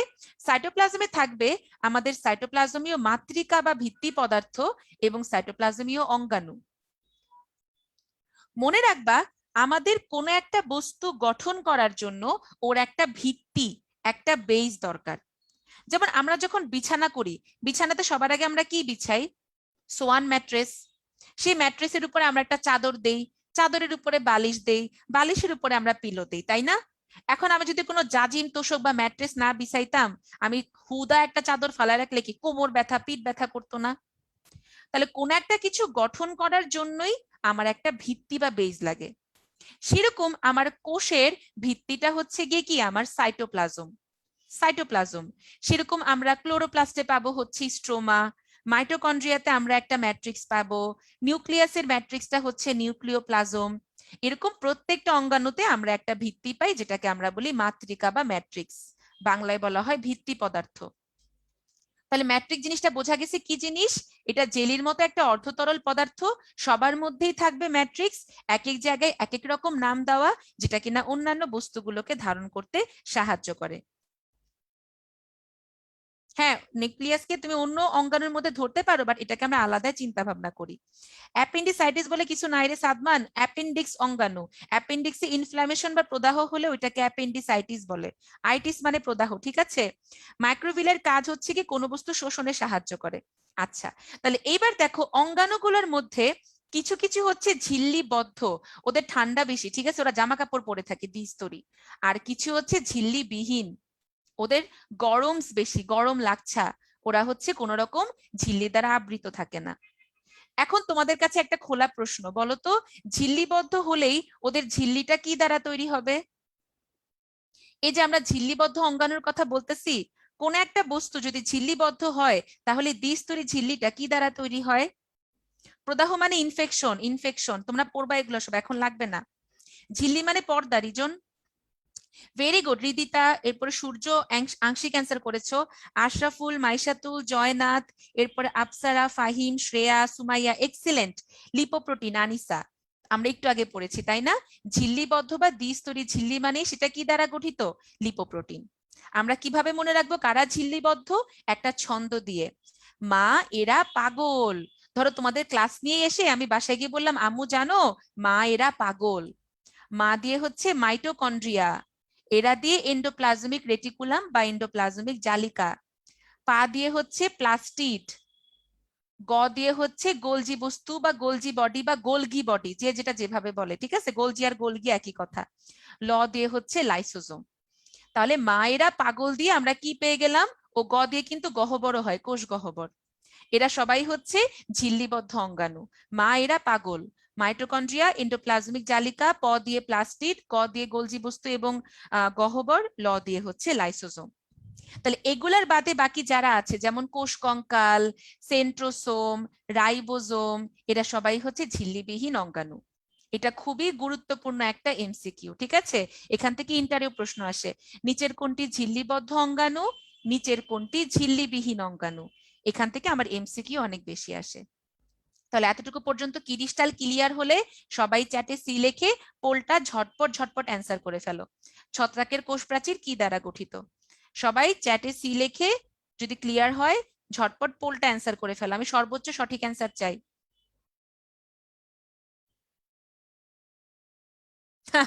টেকনো ভালো তো, আমি টেকনো না, আমি ফাহিম। আচ্ছা ভালো, শুনো মায়ের ভাইটামিন আছে, মায়ের যে অংশ, যে বডির যে পার্ট শিক্ষক বা মা মারে সেই জায়গায় নাকি বেহেশতে যায়, ঠিক আছে? আচ্ছা ভেরি গুড, এক্সিলেন্ট। তাহলে তোমরা ঝটপট পালি পালি পোল অ্যান্সার করে ফেলো।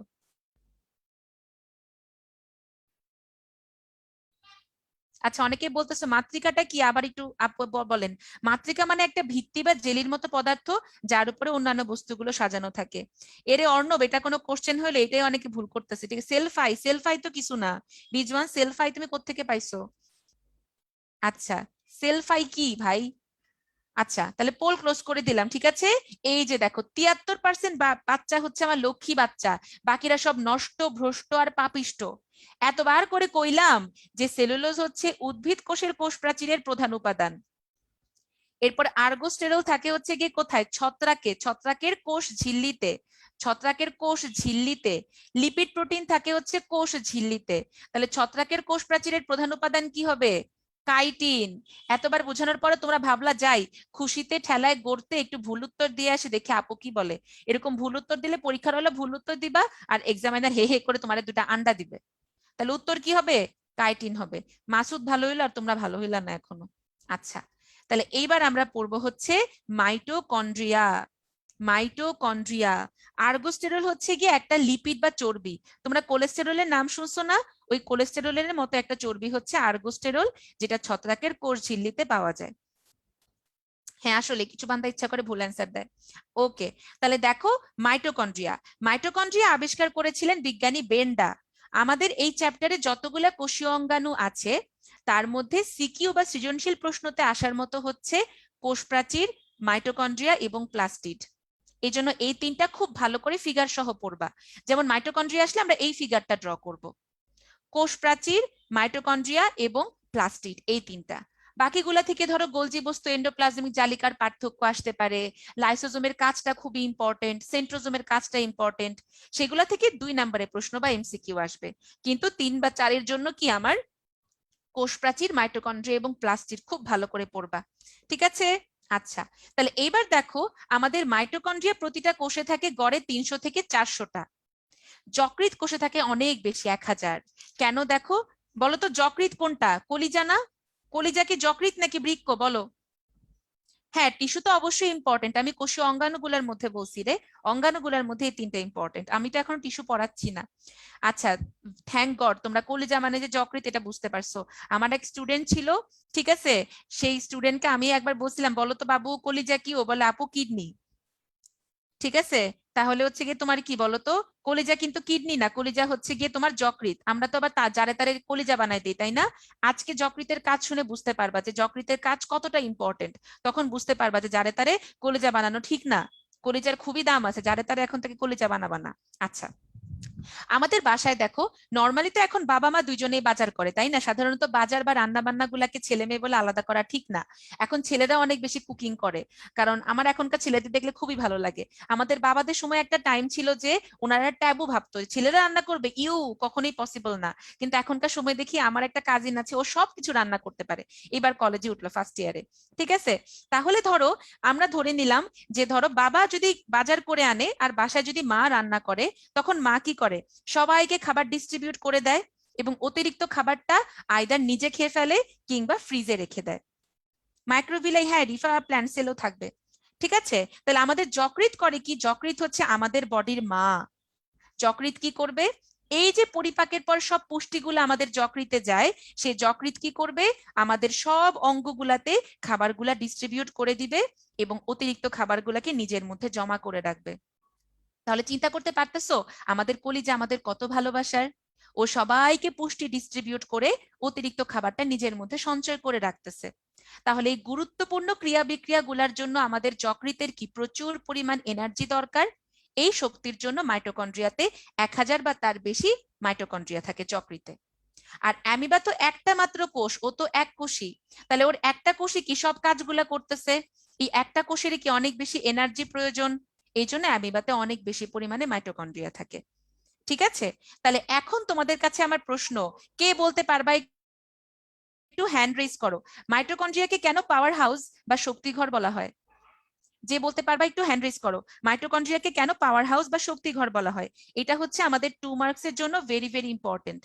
আমরা প্রথমে ব্যাখ্যা করব যে যেই অঙ্গাণুতে সবচেয়ে বেশি শক্তি উৎপন্ন হয় সেই অঙ্গাণুগুলোকে শক্তিঘর বলা হয়। তাহলে তোমাদের আনমিউট করব এখন আমি তৌফিককে। তৌফিক, তোমাকে পারমিট করা হলো, তুমি আনমিউট করে কথা বলো। আসসালামু আলাইকুম আপু। ওয়ালাইকুম আসসালাম ভাইয়া, তুমি কোন স্কুলের? আমি SK school and college Gaibandha থেকে। গাইবান্ধা থেকে, আচ্ছা ভেরি গুড। আচ্ছা, তোমাদের ওখানে কি গরু বাঁধা থাকে? না আপু, আচ্ছা আগে ঠিক আছে, আগে থাকতো। আগে থাকতো, এখন গরু ছাড়া থাকে? জি ম্যাম, এখানে একজন রাজা ছিল, সে রাজার 60,000 গরু ছিল, তার জন্য এখানে গাইবান্ধা বলা হয়। আল্লাহ, আমি এটা জানতাম না তো। আচ্ছা, থ্যাংক ইউ ভেরি মাচ। দেখছো কত নলেজ বাড়ে, বিশ্বজোড়া পাঠশালা মোর সবার আমি ছাত্র। আচ্ছা তৌফিক ভাইয়া, তুমি আমাকে বলো, অনেক মজা হইলো, কেন মাইটোকন্ড্রিয়াকে আমরা পাওয়ার হাউস বলবো? আপু আমরা জানি যে হচ্ছে শ্বসন প্রক্রিয়ায় আমাদের দেহের সবচেয়ে বেশি শক্তি উৎপন্ন হয়, মানে ওকে, আমাদের দেহের শ্বসনের মাধ্যমে সম্পূর্ণ শক্তিটা উৎপন্ন হয়। তো হচ্ছে শ্বসনের হচ্ছে 4টা ধাপ: গ্লাইকোলাইসিস, অ্যাসিটাইল কোয়ে, ক্রেবস চক্র, আর হচ্ছে কোন ইলেকট্রন শ্বসন বলো তো, ট্রান্সপোর্ট সবাত সিস্টেম, শ্বসন নাকি অবাত শ্বসন? সবাত শ্বসন। Very good. আচ্ছা এরপর? এর মধ্যে হচ্ছে প্রথম দুটি আমাদের সাইটোপ্লাজমে সংগঠিত হয় এবং হচ্ছে পরের দুটি ক্রেবস চক্র আর হচ্ছে ইলেকট্রন ট্রান্সপোর্ট সিস্টেম, এই দুটো আমাদের মাইটোকন্ড্রিয়াতে সম্পন্ন হয়। আচ্ছা, সেই জন্য আমরা এটাকে কি বলি? পাওয়ার হাউস বলি। Power house. Thank you so much Toufik. Toufik অনেক সুন্দর করে দেখো এক্সপ্লেন করে দিল। আমরা জানি আমাদের দেহতে শক্তি তৈরির একমাত্র বিক্রিয়া হচ্ছে শ্বসন। আমরা যে খাবারগুলাকে খাই সেই খাবারগুলাকে আইদার অক্সিজেনের উপস্থিতিতে বা অনুপস্থিতিতে আমরা ভেঙে ফেলে এটিপি তৈরি করি, যে প্রক্রিয়াটার নাম হচ্ছে কি বলতো? শ্বসন। ঠিক আছে, তাহলে এই যে তোমার শ্বসন, এই শ্বসনটা দুই প্রকার, একটা হচ্ছে সবাত এবং আরেকটা হচ্ছে অবাত। সবাত হয় অক্সিজেনের উপস্থিতিতে, অবাত হয় অক্সিজেনের অনুপস্থিতিতে। এই সবাত শ্বসনের ধাপ হচ্ছে চারটা: গ্লাইকোলাইসিস, অ্যাসিটাইল কোয়ে তৈরি, ক্রেবস চক্র এবং ইলেকট্রন প্রবাহ তন্ত্র, যেটাকে আমরা ইংরেজিতে বলি ইলেকট্রন ট্রান্সপোর্ট সিস্টেম বা সংক্ষেপে ইটিএস। এখন সঠিকটা হচ্ছে শুধুমাত্র গ্লাইকোলাইসিস হয় সাইটোপ্লাজমে এবং বাকি তিনটা ধাপ হয় মাইটোকন্ড্রিয়াতে। কিন্তু তোমাদের 9-10 এর বোর্ড বইতে লেখা আছে প্রথম দুইটা ধাপ হয় সাইটোপ্লাজমে এবং পরের দুইটা ধাপ হয় হচ্ছে মাইটোকন্ড্রিয়াতে। কিচ্ছু করার নাই, তোমাদের বোর্ড বইগুলোতে জাফর ইকবাল স্যার লিখেছেন, বাকিটুকু তোমরা পরবর্তী অধ্যায়ে জানতে পারবে, আর পরবর্তী ক্লাসে জানতে পারবে। আর পরবর্তী শ্রেণীতে যাওয়ার পর লিখে দিছে যে এই বিষয়টা তোমরা পূর্বের শ্রেণীতে পড়ে এসেছো। এই হচ্ছে তোমাদের কিসের অবস্থা? বোর্ড বইয়ের অবস্থা। তাহলে চিন্তা করো 9-10 এ তোমাদের দেওয়া আছে জিনিসটা ভুল। শুধুমাত্র গ্লাইকোলাইসিস হবে আমার সাইটোপ্লাজমে এবং বাকি তিনটা ধাপ হবে মাইটোকন্ড্রিয়াতে। তোমরা একটু হোল্ড করো, আমার একটা কল আসছে, তো আমি 2 মিনিট পর আসতেছি।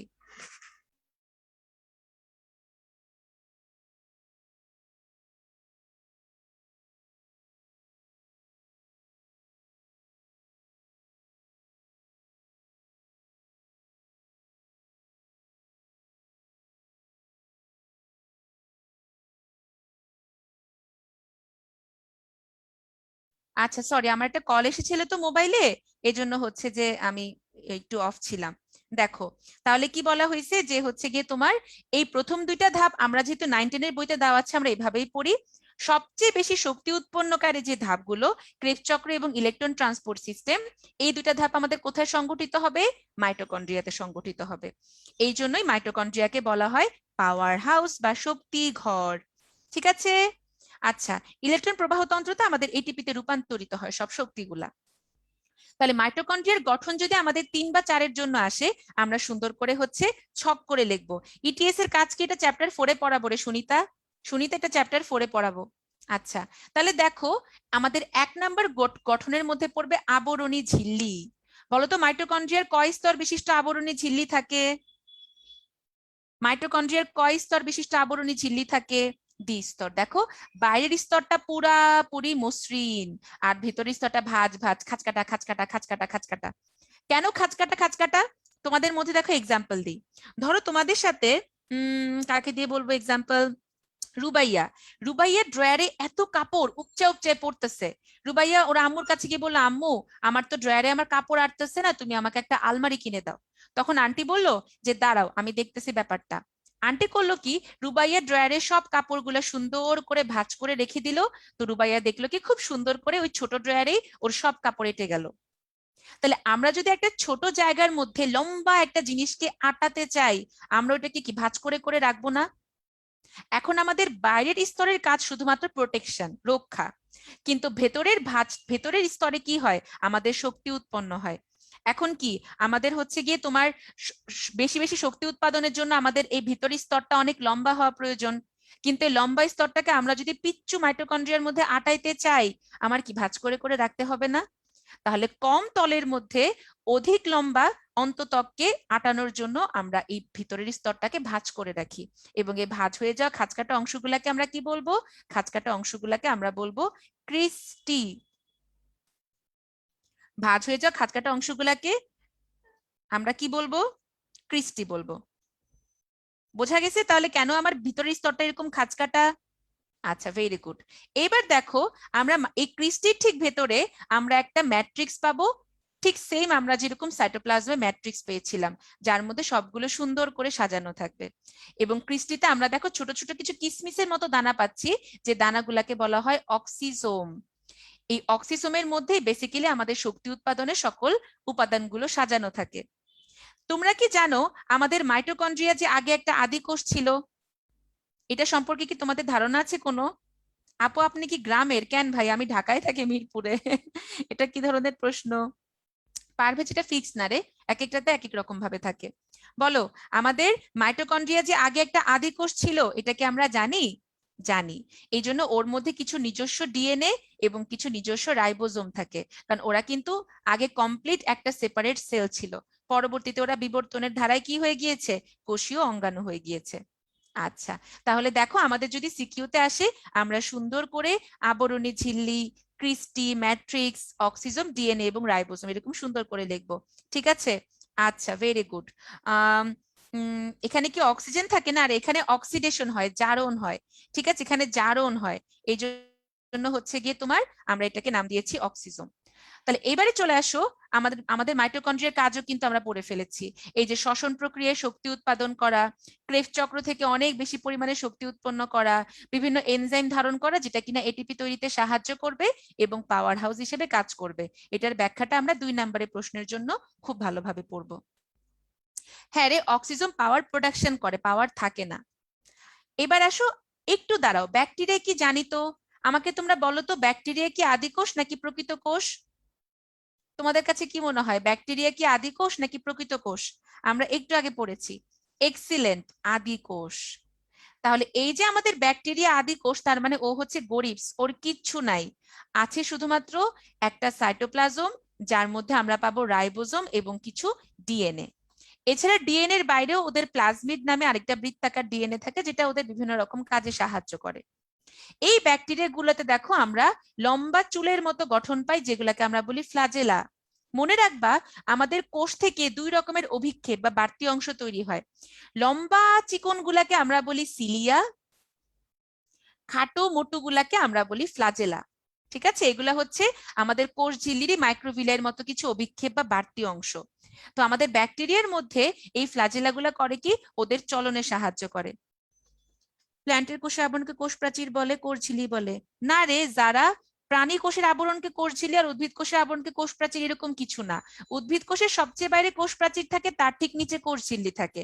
আর প্রাণী কোষে যেহেতু কোষ প্রাচীর নাই, এই জন্য ওদের একেবারে বাইরে কোষ ঝিল্লি থাকে। কোষ ঝিল্লি উদ্ভিদের প্রাণী দুইটার জন্যই কমন। ঠিক আছে? হ্যাঁ, ভেরি গুড। ফ্ল্যাজেলা মটিলিটি প্রদান করে, এক্সিলেন্ট।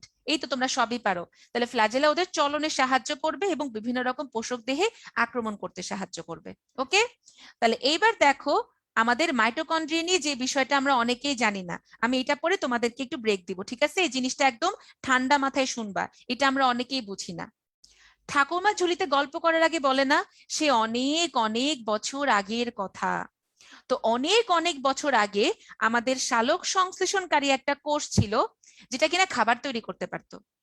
এখন তুমি সারাদিন খাবার বানাইলা, খাবার বানাইলা, খাবার বানাইলা, কিন্তু সেখান থেকে কোনো শক্তি তৈরি হইলো না। তাহলে কি আমার পুরা মাই হোল লাইফ ওয়াজ এ লাই? কোনো কামে আসবে সেই খাবার? আসবে না। এখন ধরো, অনেক অনেক বছর আগে আরেকটা কোষ ছিল, যে কিনা প্রচুর পরিমাণে শক্তি তৈরি করতে পারতো, শক্তিতে ভরপুর। এখন তোমার মধ্যে যদি কোনো খানাই না থাকে, খাবারই না থাকে, তুমি কোত্থেকে শক্তি বানাবা? তখন একটা কোষ এসে বলল, ভাই, ওই যে বানর অনেক সময় একটা বানর দুইটার ইঁদুরে রুটি ভাগ করে দিছিল না, সেরকম একটা কোষ এসে বলল, প্রকৃত কোষ এসে বলল, ভাই, তুই বানাইতে পারোস খাবার, তুই বানাইতে পারোস শক্তি, তোরা দুইজনে আমার কাছে চলে আয়, একজন বানাবে হচ্ছে খাবার, একজন বানাবে শক্তি। তখনই হয়ে গেল কি, এই শক্তি উৎপাদনকারী আদি কোষটা মাইটোকন্ড্রিয়া নামে, এবং খাদ্য উৎপাদনকারী আদি কোষটা বা সালোক সংশ্লেষণকারী আদি কোষটা ক্লোরোপ্লাস্ট নামে আমাদের প্রকৃত কোষের মধ্যে অংশগ্রহণ করলো। ক্লোরোপ্লাস্ট দুরুম দুরুম খাবার বানাচ্ছে এবং সেখান থেকে মাইটোকন্ড্রিয়া দুরুম দুরুম শক্তি তৈরি করছে। ঠিক আছে, তাহলে এই যে আমার এই আদি কোষ দুইটা, মাইটোকন্ড্রিয়া এবং ক্লোরোপ্লাস্ট, একটা প্রকৃত কোষের মধ্যে ঢুকে পড়ে একটা কোষীয় অঙ্গাণু হয়ে গেল। এন্ডো কথাটার মানে হচ্ছে ভেতরে, ইনসাইড, ভেতরে। আর সিম্বায়োসিস মানে যে প্রক্রিয়ায় প্রবেশ করছে। তাহলে এই যে ওরা আরেকটা প্রকৃত কোষের ভেতরে প্রবেশ করে ফেললো এবং টিকে থাকলো, এই প্রক্রিয়াটাকে বলা হয় এন্ডো সিম্বায়োসিস। সিম্বায়োসিস মানে হচ্ছে মিথজীবিতা, পরস্পরের সহযোগিতায় বেঁচে থাকা। তাহলে একটা হচ্ছে বায়োবিও, যেটা কিনা শক্তি তৈরি করে, আরেকটা ফটোসিনথেটিক ব্যাকটেরিয়া, যেটা খাবার তৈরি করে। এক্স্যাক্টলি, ফটোসিনথেসিস মানে সালোক সংশ্লেষণ, তার মানে ফটোসিনথেটিক ব্যাকটেরিয়া মানে ওরা খাদ্য তৈরি করবে। সিলিয়ার কাজ অনেক রকম আছে রে, ওরা মটিলিটি দান করে, চলনে সাহায্য করে। ওকে, শুক্রাণুতে ফ্ল্যাজেলা থাকে, এক্স্যাক্টলি, ভেরি গুড। তাহলে এন্ডোসিম্বায়োসিসটা আমাদের 2 নম্বরের প্রশ্নের জন্য ভেরি ভেরি ইম্পর্টেন্ট। এন্ডোসিম্বায়োসিস কাকে বলে এবং কোন কোন কোষীয় অঙ্গাণু এন্ডোসিম্বায়োসিসে পার্টিসিপেট করে, এটা খুব ভালোভাবে তোমরা মনে রাখবা। তাহলে এই পোলটা ঝটপট অ্যান্সার করে ফেলো। মাইটোকন্ড্রিয়ার অংশ নয় কোনটি? মাইটোকন্ড্রিয়ার অংশ নয় কোনটি?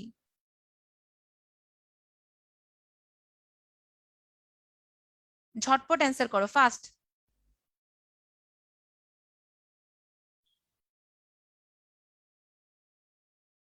ইজি পোল, কিন্তু তারপরে তোমরা স্ট্যান্ড দেখাইতে গিয়ে ভুল করবা।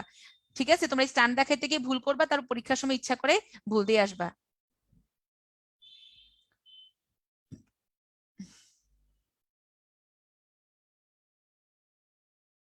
হ্যাঁ 96653 ওই অর্থে কারেক্ট, বাট অ্যাকচুয়ালি এত ডিপলি কেউ চিন্তা করে না রে, ডিরেক্টলি বলে যে কোনটা সাইটোপ্লাজম আর কোনটা মাইটোকন্ড্রিয়াতে হয়। আচ্ছা পোল ক্লোজ করে দিলাম, উত্তর কি হবে বলো? গ্রানাম।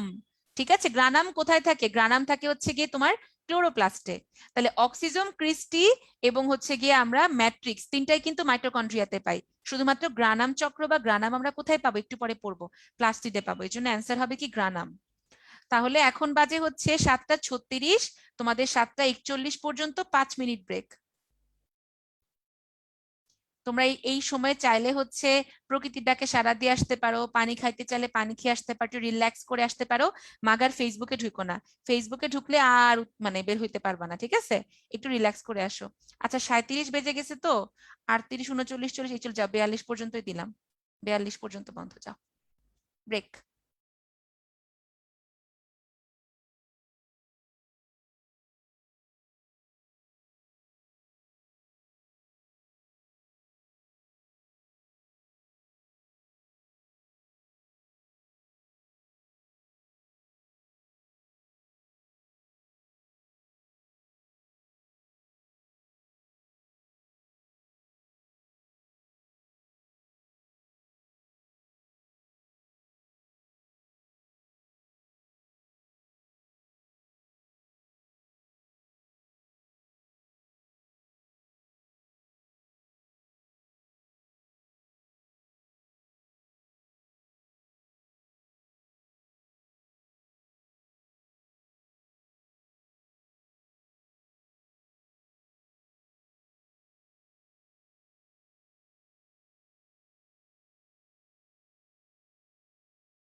আচ্ছা তোমরা অনেকে হচ্ছে আমাদের রুটিনটা চাইছো, ফ্রি ক্লাসের রুটিনটা হচ্ছে আমি চ্যাট বক্সে দিয়ে দিছি, সবাই হচ্ছে চ্যাট বক্স থেকে রুটিনটা ডাউনলোড করে নিও। আর তোমাদের হচ্ছে আগামী 22 তারিখে ক্লাস হবে আমার, সেটা হচ্ছে ফিজিক্স ক্লাস হবে সেম টাইমে। সবাই অবশ্যই ক্লাসে 22 তারিখে ক্লাসে অ্যাটেন্ড করবা। রুটিনটা হচ্ছে আমি চ্যাট বক্সে দিয়েছি, সবাই হচ্ছে চ্যাট বক্স থেকে রুটিনটা ডাউনলোড করে নিতে পারো। হ্যাঁ চ্যাট বক্সটা ইউজ করো, চ্যাট বক্সটা চেক করো, সবাই চেক করলে দেখতে পাবো রুটিনটা। আমি আবারও দিয়ে দিচ্ছি। আর এই ক্লাসে ক্লাস নোট প্লাস হচ্ছে ক্লাস ভিডিও তোমরা পাবা না। তোমাদের ক্লাস নোট প্লাস হচ্ছে ক্লাস ভিডিওটা হচ্ছে শিডিউল ক্লাস, যেটা আমাদের 3 তারিখ থেকে শুরু হবে। ওই ক্লাসের ভিডিও প্লাস হচ্ছে ক্লাস নোট তোমরা পেয়ে যাবা। আচ্ছা রুটিনটা হচ্ছে আমি আবারও দিয়ে দিচ্ছি, তোমরা রুটিনটা ডাউনলোড করে নিতে পারো।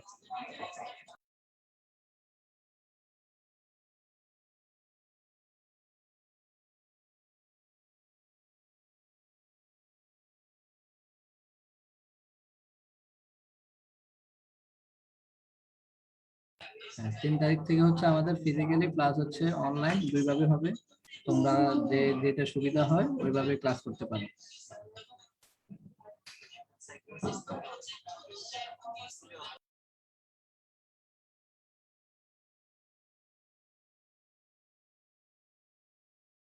তারপরে অনেকে হচ্ছে বলতেছে রুটিন পাওয়া নাই, তোমরা যারা রুটিনটা পাওয়া নাই তোমাদের হচ্ছে একটা বলতেছি, ওটা হচ্ছে আমাদের উদ্ভাসের ফেসবুক পেজে গেলে তোমরা রুটিনটা পেয়ে যাবে। উদ্ভাসে গিয়ে উদ্ভাসের ফেসবুক পেজে তোমরা হচ্ছে এই ফ্রি ক্লাসের রুটিনটা পেয়ে যাবে।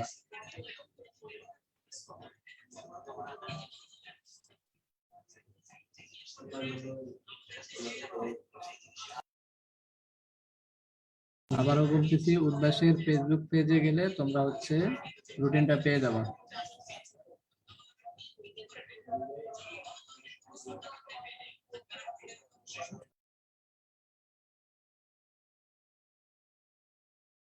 মেইন রুটিনটা হচ্ছে আমাদের এখনো কমপ্লিট হয় নাই, ওই রুটিনটা হচ্ছে কমপ্লিট হলে আমরা তোমাদেরকে জানাবো।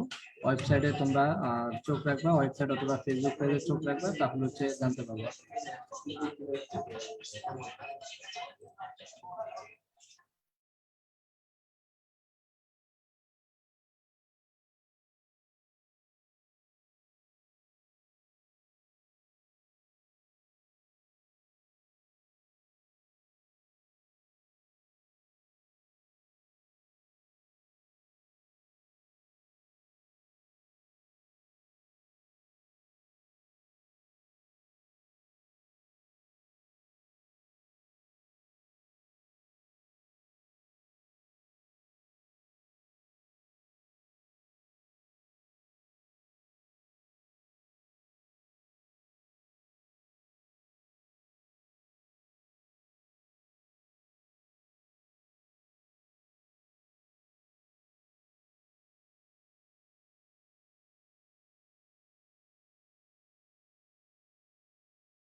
ওকে, তাহলে আমাদের ব্রেক টাইম শেষ, আমরা চলে আসলাম 7:42 বাজে।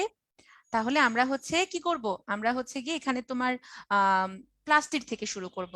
আমি এর আগেও বলেছিলাম আমাদের কোষীয় অঙ্গাণুগুলোর মধ্যে মাইটোকন্ড্রিয়া এবং প্লাস্টিড খুবই খুবই গুরুত্বপূর্ণ। তাহলে প্লাস্টিড হচ্ছে আমাদের যতগুলো অঙ্গাণু আছে তার মধ্যে সর্ববৃহৎ ক্ষুদ্রাঙ্গ। সর্ববৃহৎ ক্ষুদ্রাঙ্গ অনেকটা এরকম যে তোমার ক্লাসে হচ্ছে 40 জন, 40 জনের মধ্যে তুমি 40তম হইছো, ঠিক আছে? তার মানে সবগুলাই পিচ্ছি পিচ্ছি কোষীয় অঙ্গাণু, দেখা যায় না, কিন্তু এদের মধ্যে সবচেয়ে বড় হচ্ছে কোনটা? প্লাস্টিড। এখন প্লাস্টিডে হচ্ছে কি আমরা ওদের বর্ণের উপর ডিপেন্ড করে ওদেরকে 3 ভাগে ভাগ করতে পারি। যেমন লিউকোপ্লাস্ট, লিউকো কথাটার মানে হচ্ছে বর্ণহীন বা শ্বেত। লিউকোসাইট কোন রক্তকণিকা বলতো? লিউকোসাইট, লিউকেমিয়া হয় না, আমরা ব্লাড ক্যান্সার বলি, লিউকোসাইট কোনটা বলতো, কোন রক্তকণিকা? এক্সিলেন্ট, শ্বেত রক্তকণিকা। তাহলে ওই যে শ্বেত বা বর্ণহীন থেকে লিউকো কথাটা আসছে। ক্রোম কথাটার মানে হচ্ছে রঙিন বা কালারফুল। গুগল ক্রোমের সিম্বলটা দেখছো না কিরকম কালারফুল হয়, লাল সবুজ হলুদ 3টা কালার থাকে। আর ক্লোরো মানেই হচ্ছে গিয়ে সবুজ বা গ্রিন। তাহলে যেটা বর্ণহীন প্লাস্টিক তাকে আমরা লিউকোপ্লাস্ট বলবো, যেখানে কোনো সূর্যালোক পৌঁছায় না, ওরা খাদ্য সঞ্চয় করে। যেমন নর্মালি উদ্ভিদের মূল, ভূনিম্নস্থ কাণ্ড, এসব জায়গায় লিউকোপ্লাস্ট থাকে। আর ক্রোমোপ্লাস্ট মানে সবুজ বাদে আর যত রঙিন ফুলের পাপড়ি, রঙিন ফলবীজ, গাজরের মূল, দেখছো গাজরের কিন্তু মূল হওয়া সত্ত্বেও ওখানে তোমার ক্রোমোপ্লাস্ট থাকে, কারণ ওইটা রঙিন মূল। জ্যান্থোফিল হচ্ছে হলুদ বর্ণের একটা রঞ্জক পদার্থ, দেখো জ্যান্থোফিলে হ আছে। আর ক দিয়ে কমলা, ক দিয়ে ক্যারোটিন। ফাইকো কথাটার মানে হচ্ছে শৈবাল, এরিথ্রো মানে হচ্ছে লাল, এরিথ্রোসাইট মানে কি? লোহিত রক্তকণিকা। আর সায়ানো কথাটার মানে হচ্ছে নীলাভ সবুজ। আমরা সায়ানো ব্যাকটেরিয়াকে কি নীলাভ সবুজ শৈবাল বলি। তাহলে কি কি শব্দগুলো বললাম তোমরা করবা কি, তোমরা তোমাদের বায়োলজি খাতার পেছনে তোমাদের নিজস্ব একটা বায়োলজি ডিকশনারি বানাবা। আপু যে শব্দগুলো বলি সেই শব্দগুলো সুন্দর করে অর্থ লিখে রাখলে দেখবা বায়োলজি পড়াটা অনেক ইজি হয়ে গেছে। আমি এটাকে বলি বায়োলজি ডিকশনারি। সবাই বায়োলজি খাতার পেছনে শব্দগুলো লিখে রাখো, যে লিউকো মানে বর্ণহীন, ক্রোমো মানে রঙিন, ক্লোরো মানে সবুজ, এরপর তোমার হচ্ছে ফাইকো মানে শৈবাল, যেখানেই ফাইকো কথাটা পাবা বুঝবা শৈবালকে ইন্ডিকেট করে। এরিথ্রো মানে লাল, এই জন্য ফাইকো এরিথ্রিন লাল রঙের রঞ্জক পদার্থ, আর এরিথ্রোসাইট হচ্ছে লোহিত রক্তকণিকা। ফাইকোসায়ানিন তার মানে সায়ানো কথাটার মানে হচ্ছে নীলাভ সবুজ শৈবাল, এবং ফাইকোসায়ানিন মানে শৈবালের মধ্যে আমরা যে নীলাভ সবুজ রঞ্জক পদার্থটা পাই। হ্যাঁ ফারহান হবে। তাহলে ফাইকোএরিথ্রিন, ফাইকোসায়ানিন এই দুইটাই হচ্ছে আমাদের শৈবালের একটা স্পেশাল রঞ্জক পদার্থ। আর ক্যারোটিন, জ্যান্থোফিল এই দুইটাকে আমরা একসাথে ক্যারোটিনয়েডও বলতে পারি। তাহলে দেখ ক্লোরোপ্লাস্ট সবুজ বর্ণের হয়, ক্লোরোফিল এ, ক্লোরোফিল বি, ওদের মধ্যেও কিন্তু ক্যারোটিনয়েড থাকে। তাহলে ক্যারোটিনয়েড আমরা কাদেরকে বলছি? কিছুই না, ক্যারোটিন আর জ্যান্থোফিলকে একসাথে আমরা আদর করে হচ্ছে ক্যারোটিনয়েডও বলতে পারি। তাহলে সবুজ মানে ওদের কাজ কি বলতো? খাদ্য উৎপন্ন করা। ওকে, সবুজ মানে খাদ্য উৎপন্ন করা। এই নামগুলো কোন ভাষা থেকে নেওয়া? এটা কোনো কোনটা ল্যাটিন, কোনো কোনোটা গ্রিক, ঠিক না রে, এক একটা এক এক জায়গা থেকে এক এক ভাষা থেকে নেওয়া হয়েছে। ভেসিকল মানে গহ্বর, ফাঁকা জায়গা।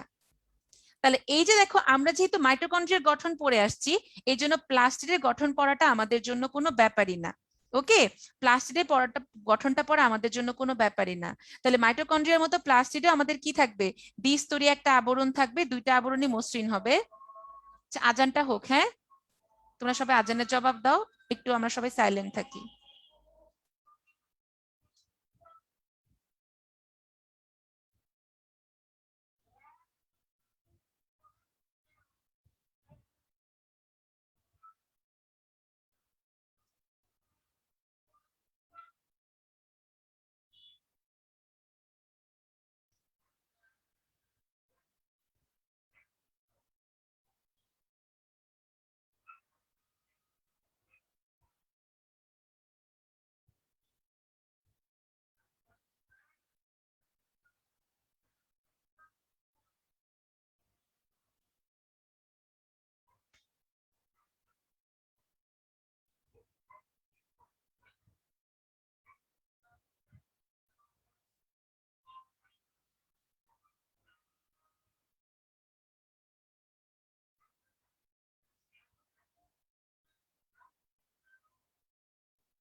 আচ্ছা ঠিক আছে, ওকে।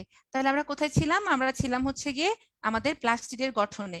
তাহলে একদম বাইরে আমাদের দ্বিস্তর বিশিষ্ট কি হবে? একটা আবরণী ঝিল্লি পাওয়া যাবে, এবং এই আবরণী ঝিল্লি দ্বারা বেষ্টিত অবস্থায় আমরা ওদের যে ম্যাট্রিক্সটা পাবো, সেই ম্যাট্রিক্সকে আমরা বলবো স্ট্রোমা।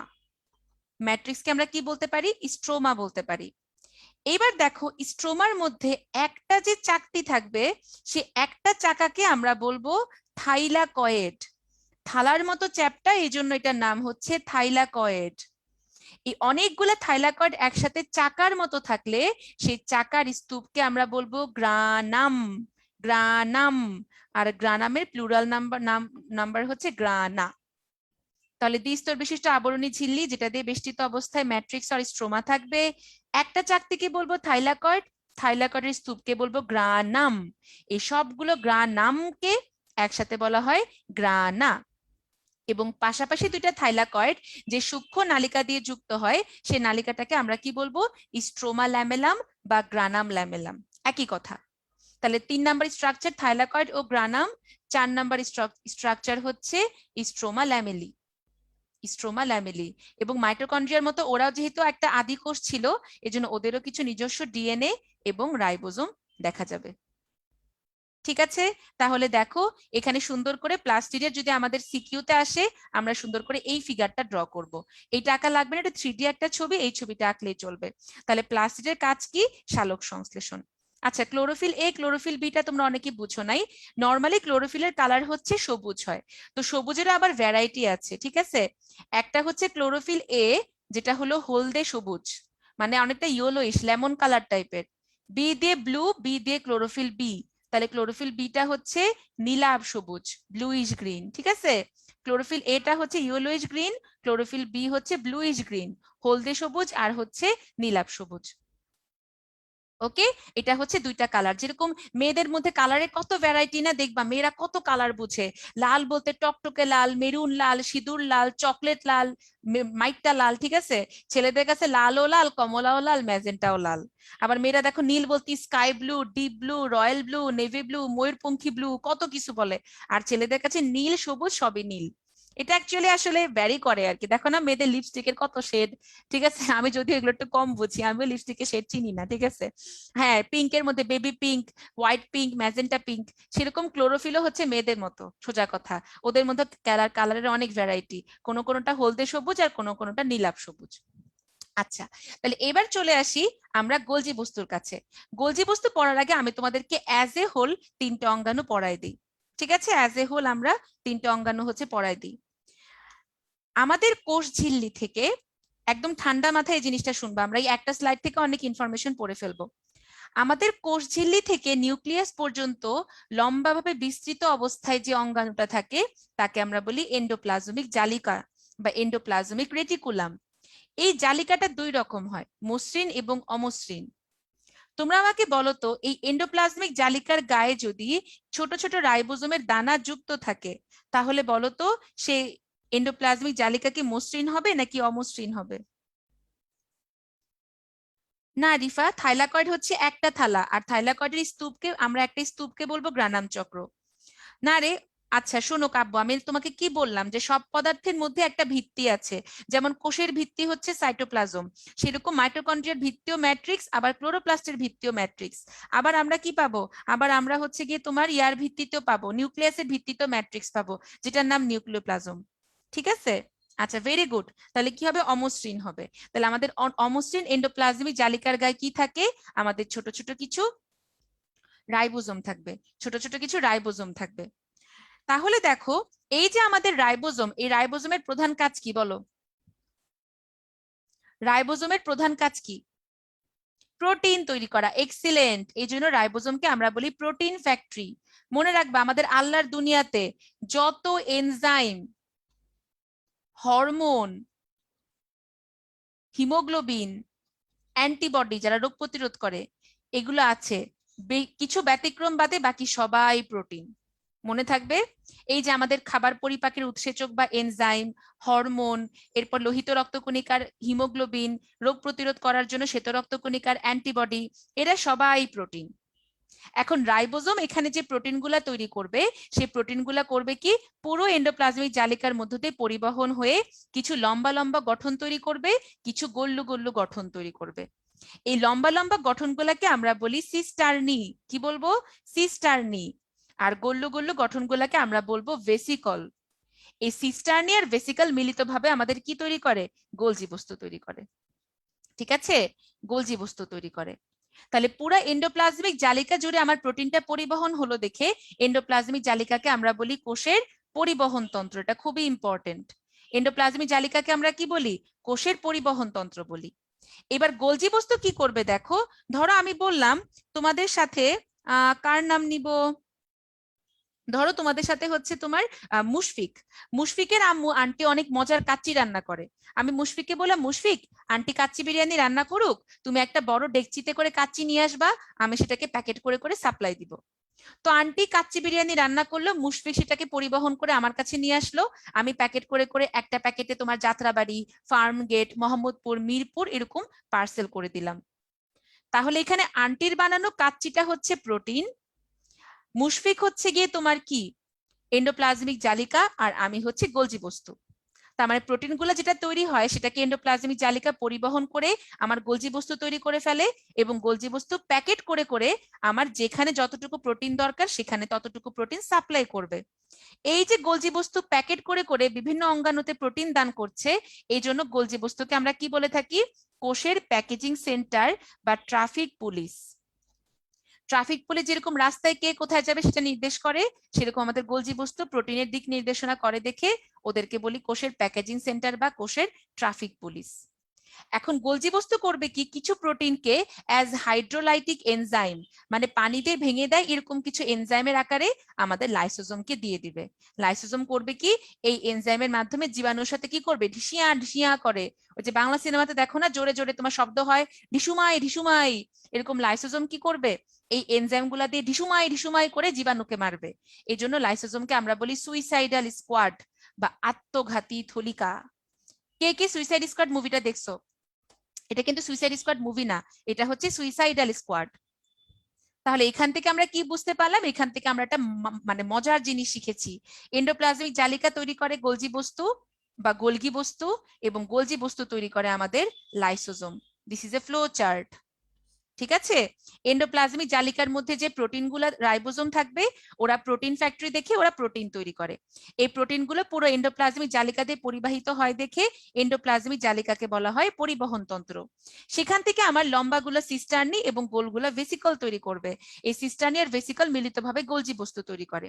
গোলজি বস্তু প্যাকেট করে করে যেখানে যতটুকু প্রোটিন ততটুকু সেন্ড করে দেখে গোলজি বস্তুকে আমরা বলি কোষের ট্রাফিক পুলিশ অথবা প্যাকেজিং সেন্টার। এবং কিছু এনজাইম লাইসোজোমকে ঢিসুমাই ঢিসুমাই করতে সাহায্য করে দেখে লাইসোজোমকে আমরা বলবো সুইসাইডাল স্কোয়াড।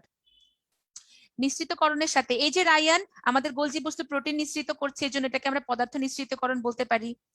ইলায়োপ্লাস্ট, আচ্ছা তৌফিক, আমাদের যে লিউকোপ্লাস্ট আছে, এই লিউকোপ্লাস্টটা 3 রকম হয়, অ্যালিউরো, ইলায়ো আর হচ্ছে গিয়ে তোমার অ্যালিউরোপ্লাস্ট, ইলায়োপ্লাস্ট আর অ্যামাইলোপ্লাস্ট। ইলায়ো কি, ইয়েলো কালার মানে হলুদ কালার, তো ইলায়োপ্লাস্ট মানে যেই লিউকোপ্লাস্টের চর্বি জাতীয় খাবার সঞ্চয় করে। এটা তোমাদের 9-10 এ ইন্টারের বইতে আছে। ঠিক আছে, ইলায়োপ্লাস্ট ইন্টারের বইতে আছে, যেই লিউকোপ্লাস্ট চর্বি জাতীয় খাবার সঞ্চয় করে। হ্যাঁ, এটাকে অটোফ্যাগি বলা যায়। ঠিক আছে, এটাকে অটোফ্যাগি বলা যায়। তৌফিক, ইলায়োপ্লাস্ট বলে দিলাম ভাইয়া, যেই লিউকোপ্লাস্ট চর্বি জাতীয় খাবার সঞ্চয় করবে। আচ্ছা, তাহলে এইবার দেখো আমরা ইনশাল্লাহ এতটুকু বুঝতে পারলে সবাই চ্যাটে সি লেখো। এই জিনিসটা বোঝা গেলে সবাই চ্যাটে সি লেখো, যেটা বুঝাইলাম। আচ্ছা ঠিক আছে, ভেরি গুড। এন্ডোপ্লাজমিক জালিকা সাদাত ও প্রোটিন দিয়ে মাইটোকন্ড্রিয়া কোষ গহ্বরগুলো তৈরি করবে রে, ওই মেকানিজম অনেক জটিল, এটা এখন বোঝা লাগবে না। আচ্ছা ঠিক আছে, তাহলে দেখো গোলজি বস্তু দেখেছো বিভিন্ন রকম এনজাইমের পানি বিয়োজন করবে, বিভিন্ন পদার্থ যেমন প্রোটিন নিঃসরণে সাহায্য করে, বিপাকীয় কাজ করে এবং প্রোটিন কিছু পরিমাণে সঞ্চয়ও করবে। এই যে দেখছো এই লম্বা লম্বা গুলা সিস্টার্নি, বৃহৎ ভেসিকল, ছোট ছোট গুলা হচ্ছে ক্ষুদ্র ভেসিকল। ক্ষুদ্র ভেসিকল মানে যে গোলাকৃতি গোলজি বস্তুগুলো আছে, বড় সাইজ গুলা বৃহৎ ভেসিকল আর ছোট সাইজ গুলা হচ্ছে ক্ষুদ্র ভেসিকল, আর তেমন কোনো পার্থক্য নাই। আচ্ছা, আবার একটু বুঝালে ভালো হতো না রে, আর বুঝানো যাবে না, আমরা নেক্সট টপিকে যাচ্ছি। এন্ডোপ্লাজমিক জালিকা দেখেছো, এরা উদ্ভিদ প্রাণীর কোষের কাঠামো তৈরি করে, লিপিড প্রোটিন পরিবহন করে, এই জন্য তোদেরকে আমরা কি বলেছি, পরিবহন তন্ত্র বলেছি। তোমরা মডেল টেস্টের কোর্সে ভর্তি হলে জিনিসগুলো আবার তোমাদের পড়ানো হবে, ঠিক আছে, ওইখানে আবার তোমাদের রিভাইজ করানো হবে। তাহলে অমসৃণে যেহেতু রাইবোজোম থাকে, তার মানে সেই রাইবোজোমটা তৈরি করবে হচ্ছে প্রোটিন। আর মাইটোকন্ড্রিয়া কি করে, কোষ গহ্বর, শক্তির মাধ্যমে কোষ গহ্বর তৈরিতে সাহায্য করে, ওদেরকে আমরা বলি কোষের পরিবহন তন্ত্র। এই প্রতিটা অঙ্গাণুর যে অল্টারনেট নেম গুলো আছে, এই অল্টারনেট নেম গুলা very very important for your MCQ, খুব ভালোভাবে পড়বা। তাহলে আমাদের এই পোল কোশ্চেন সবাই অ্যান্সার করে ফেলে, এটা কিন্তু ডেন্টালের প্রশ্ন। গাজরের মূলে কোনটা থাকে, মূল দেখে আবার দুরুম দুরুম করে অ্যান্সার দিয়া ফেললো না, আগে বুঝা শুনা পড়ো তারপর উত্তর করবা। আমি চাই না তোমরা নষ্ট ভ্রষ্ট পাপিষ্ট হও। আর দিন এটা আমি আবার বুঝাবো রে, সুইসাইডাল স্কোয়াডটা আমি আবার বুঝাবো, কোনো সমস্যা নাই। ফৌজিয়া গোলজি বস্তু তো পরিবহন করে না, ও প্যাকেট করে করে করে বিভিন্ন অঙ্গে পাঠাবে, পরিবহন করে হচ্ছে এন্ডোপ্লাজমিক জালিকা। আচ্ছা মারজান, আমার নামের উচ্চারণ সঞ্চারী, শেখ মুনিসা ফারিহা সঞ্চারী, বহুত কঠিন নাম, আমার নাম কেউ উচ্চারণ করতে পারে না। মুনিসাকে মনীষা, মুনিষা অনেক কিছু বানায়, সঞ্চারীকে সঞ্চিতা, সঞ্চয়িতা অনেক কিছু বানায়, এটা নিয়ে আমার জীবনে অনেক কষ্ট, বুঝছো। আরে তোমাদের কষ্টের কথা কি বলবো, আমাদের একটা মজার কাহিনী বলি তোমাদেরকে। একবার হচ্ছে আমাদের মেডিসিন ওয়ার্ডে একটা চাচি আসছে, বুঝছো, তো আমাদের মেডিসিন ওয়ার্ডে আমাদের পেশেন্টদের কাছ থেকে হিস্ট্রি নিতে হয়, যে চাচি আপনার সমস্যা কোথায়। চাচিরা যে সমস্যা বলে ওইগুলা ইংলিশ আর কি লিখতে হয়, যেমন she has been suffering from fever for the last 3 days with headache, body এক, এরকম। তো চাচি বলতেছে যে আমার পিঠের কাছে কিরকিরাত দেয়। আমি চিন্তা করলাম ভাই কিরকিরাত দেয় কেমনে, যেরকম আমরা পেইনের অনেকগুলো টাইপ বলি না, যে আমার চিন চিন করে ব্যথা, ঝিমঝিম করে ব্যথা, ভন ভন করে ব্যথা হয়, এগুলোর কিন্তু আমাদের মেডিকেল সায়েন্সে অনেক রকম নাম আছে। যেমন থ্রবিং পেইন মানে হচ্ছে গিয়ে তোমার চিন চিন ব্যথা, একিং পেইন মনে যেন কেউ তোমাকে বাড়ি মারতেছে, এরপরে হচ্ছে গিয়ে তোমার থ্রবিং বলতে আবার চাকু মারার মতো পেইনও বোঝায়, ঠিক আছে। এখন চাচি বলতেছে কিরকিরাত দেয়, কিরকিরাত দেয় মানে কি? তো ওনার বাড়ি মনে হয় চিটাগাং ছিল, তো আমার একটা ফ্রেন্ড চাটগাঁইয়া ছিল, ওকে বললাম দোস্ত তুই ডিকোড করতো দেখ তো চাচি কি বলতে চায়। তখন ওই ফ্রেন্ডটা অনেকভাবে কথাবার্তা শুনে বুঝতে পারছে যে চাচির পিঠের মধ্যে বালি রেখে কেউ যদি ঘষা দেয় তাহলে একটা কিরকির ফিলিং হবে না, ওনার পিঠের কাছে ওরকম কিরকিরাত দেয়, ঠিক আছে। আবার আরেক চাচা এসে বলতেছে যে আমার শরীর কেলায় না, কেলায় না মানে হচ্ছে ওনার ডেঙ্গু হয়েছে, ওনার হাড্ডি গুটি ভাঙ্গা দিলে যেরকম ব্যথা হয় ওনার বডি সেরকম ব্যথা করতেছে। তো আমি হিস্ট্রিতে লিখে রাখলাম যে যে Mrs Fatema she is feeling abnormal sensation on her back. তখন স্যার বলে তুমি এটা কি লিখছো, তুমি পেইনের ক্রাইটেরিয়া কেন ডেসক্রাইব করো না, তুমি কেন অ্যাবনর্মাল সেন্সেশন লিখছো? আমি বললাম স্যার চাচি বলতেছে কিরকিরাত দেয়, এটাকে আমি কিভাবে ইংলিশে লিখবো? তখন স্যার রক্স আমি শক্স, ঠিক আছে। মানে স্যারও বুঝতেছে না যে অ্যাকচুয়ালি কিভাবে এটা অ্যান্সার করতে হবে। আবার তুমি হচ্ছে কি রোগীদের সাথে বেশি ফ্রেন্ডলি কথা বললেও সমস্যা। তুমি যদি বলো চাচি ভালো আছেন, আপনার কয় ছেলে মেয়ে, দিনকাল কেমন যায়, তখন তুমি জিজ্ঞেস করো চাচি আপনার সমস্যা কি, সে বলবে বাবা আমার মাথা ব্যথা, পেটে ব্যথা, কোমর ব্যথা, ভুগিচুগি সব বলবে। তুমি এগুলা হিস্ট্রিতে ভরায় রাখবা। এরপর যখন বড় স্যার ডাক্তার তোমার পরীক্ষা নিতে আসবে তখন চাচিকে জিজ্ঞেস করবে যে মা আপনার সমস্যা কি, বলবে যে আমার তো গল ব্লাডারে অপারেশন। তাহলে চিন্তা করো রোগীর কিন্তু গল ব্লাডার মানে পিত্তথলিতে সমস্যা, তুমি কি লেখা রাখছো মাথা ব্যথা, পেট ব্যথা, কোমর ব্যথা, তুমি ফেল। এরকম এক্সট্রা ফ্রেন্ডলি হতে গেলেও চাচিরা কি করায় দেয় বলো, ফেল করায় দেয়। এরকম অনেক মজার মজার এক্সপিরিয়েন্স তোমরা মেডিকেলে পাবা, ঠিক আছে। তাহলে গাজরের মূলে কোনটি থাকে? ক্রোমোপ্লাস্ট থাকে। কারণ নর্মালি আমরা জানি যে মূলের মধ্যে থাকার কথা লিউকোপ্লাস্ট, কিন্তু গাজরের মূল যেহেতু রঙিন থাকে এই জন্য ওটাকে আমরা ক্রোমোপ্লাস্ট বলি, ঠিক আছে। নামের পাশে 16 কেন, আমি যে 16 ব্যাচ এইচএসসি এই জন্য।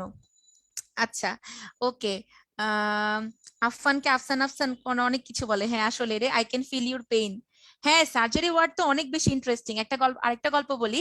একবার হচ্ছে একটা ম্যাস্টেকটমি অপারেশন হচ্ছিল, মানে ওই মহিলাটার ব্রেস্ট ক্যান্সার ছিল, তো ব্রেস্ট অপারেশন হচ্ছিল। তো সাধারণত ক্যান্সারের সেলগুলোতে কিন্তু প্রচুর পরিমাণে ব্লাড সাপ্লাই থাকে, অনেক রক্ত সরবরাহ থাকে।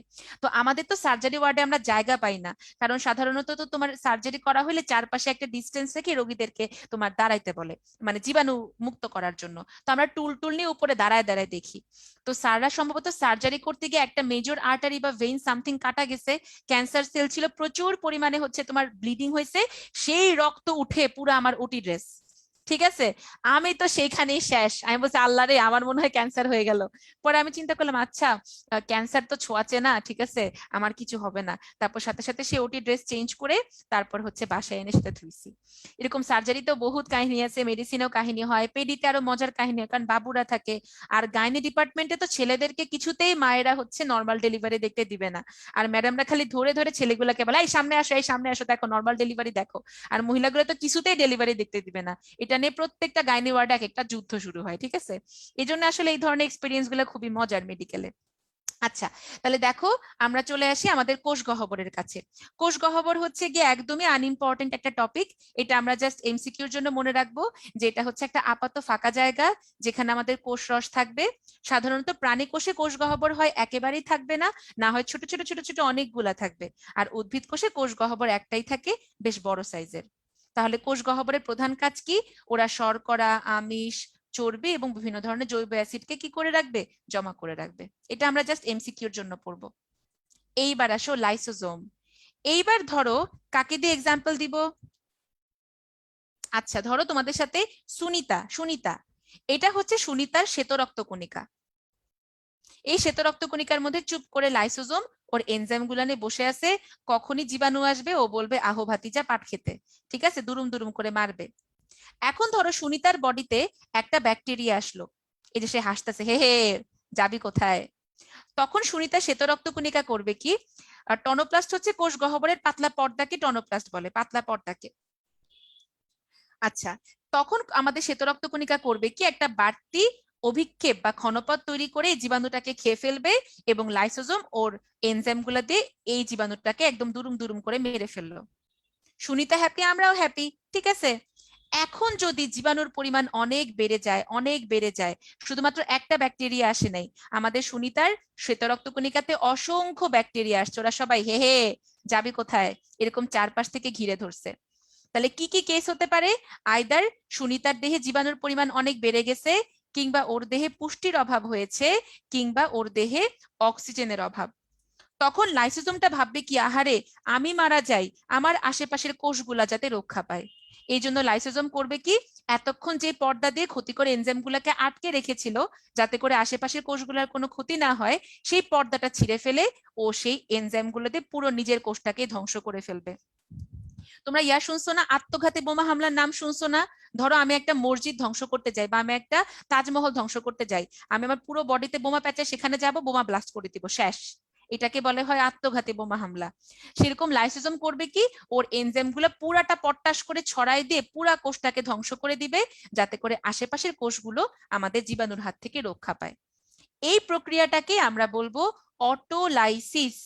অটো মানে নিজে নিজে, লাইসিস মানে নিজেকে ভেঙে ফেলা, এবং অটোলাইসিস করে দেখে আমাদের লাইসোজোমকে বলা হয় সুইসাইডাল স্কোয়াড বা আত্মঘাতী থলিকা, হিউম্যান বম্ব। ঠিক আছে, তাহলে দেখছো জীবদেহের অকেজ কোষগুলাকে অটোলাইসিস পদ্ধতিতে ধ্বংস করে বলে এদেরকে আত্মঘাতী থলিকা বা সুইসাইডাল স্কোয়াড বলে। তাহলে ওরা প্রথমে জীবাণুকে মারে হচ্ছে ফ্যাগোসাইটোসিস প্রক্রিয়াতে, যদি কাজ না হয় তখন স্বগ্রাস বা অটোফ্যাগি করবে। অটোলাইসিস আর অটোফ্যাগি একই কথা, ওরা ক্যান্সার সৃষ্টি করতে পারে এবং বিভিন্ন ধরনের এনজাইম বহন করে। এই যে দেখছো কোষটার মন খারাপ, সে এখন আত্মহত্যা করতে যাচ্ছে কারণ জীবাণুর পরিমাণ অনেক বেড়ে গেছে। এবারে দেখো কোষ কঙ্কাল। বলো আমাদের মানব দেহে কঙ্কালের কাজ কি? কঙ্কাল কি করে? খুশিতে ঠেলায় ঘুরতে সারাদিন ঘোরাঘুরি করে?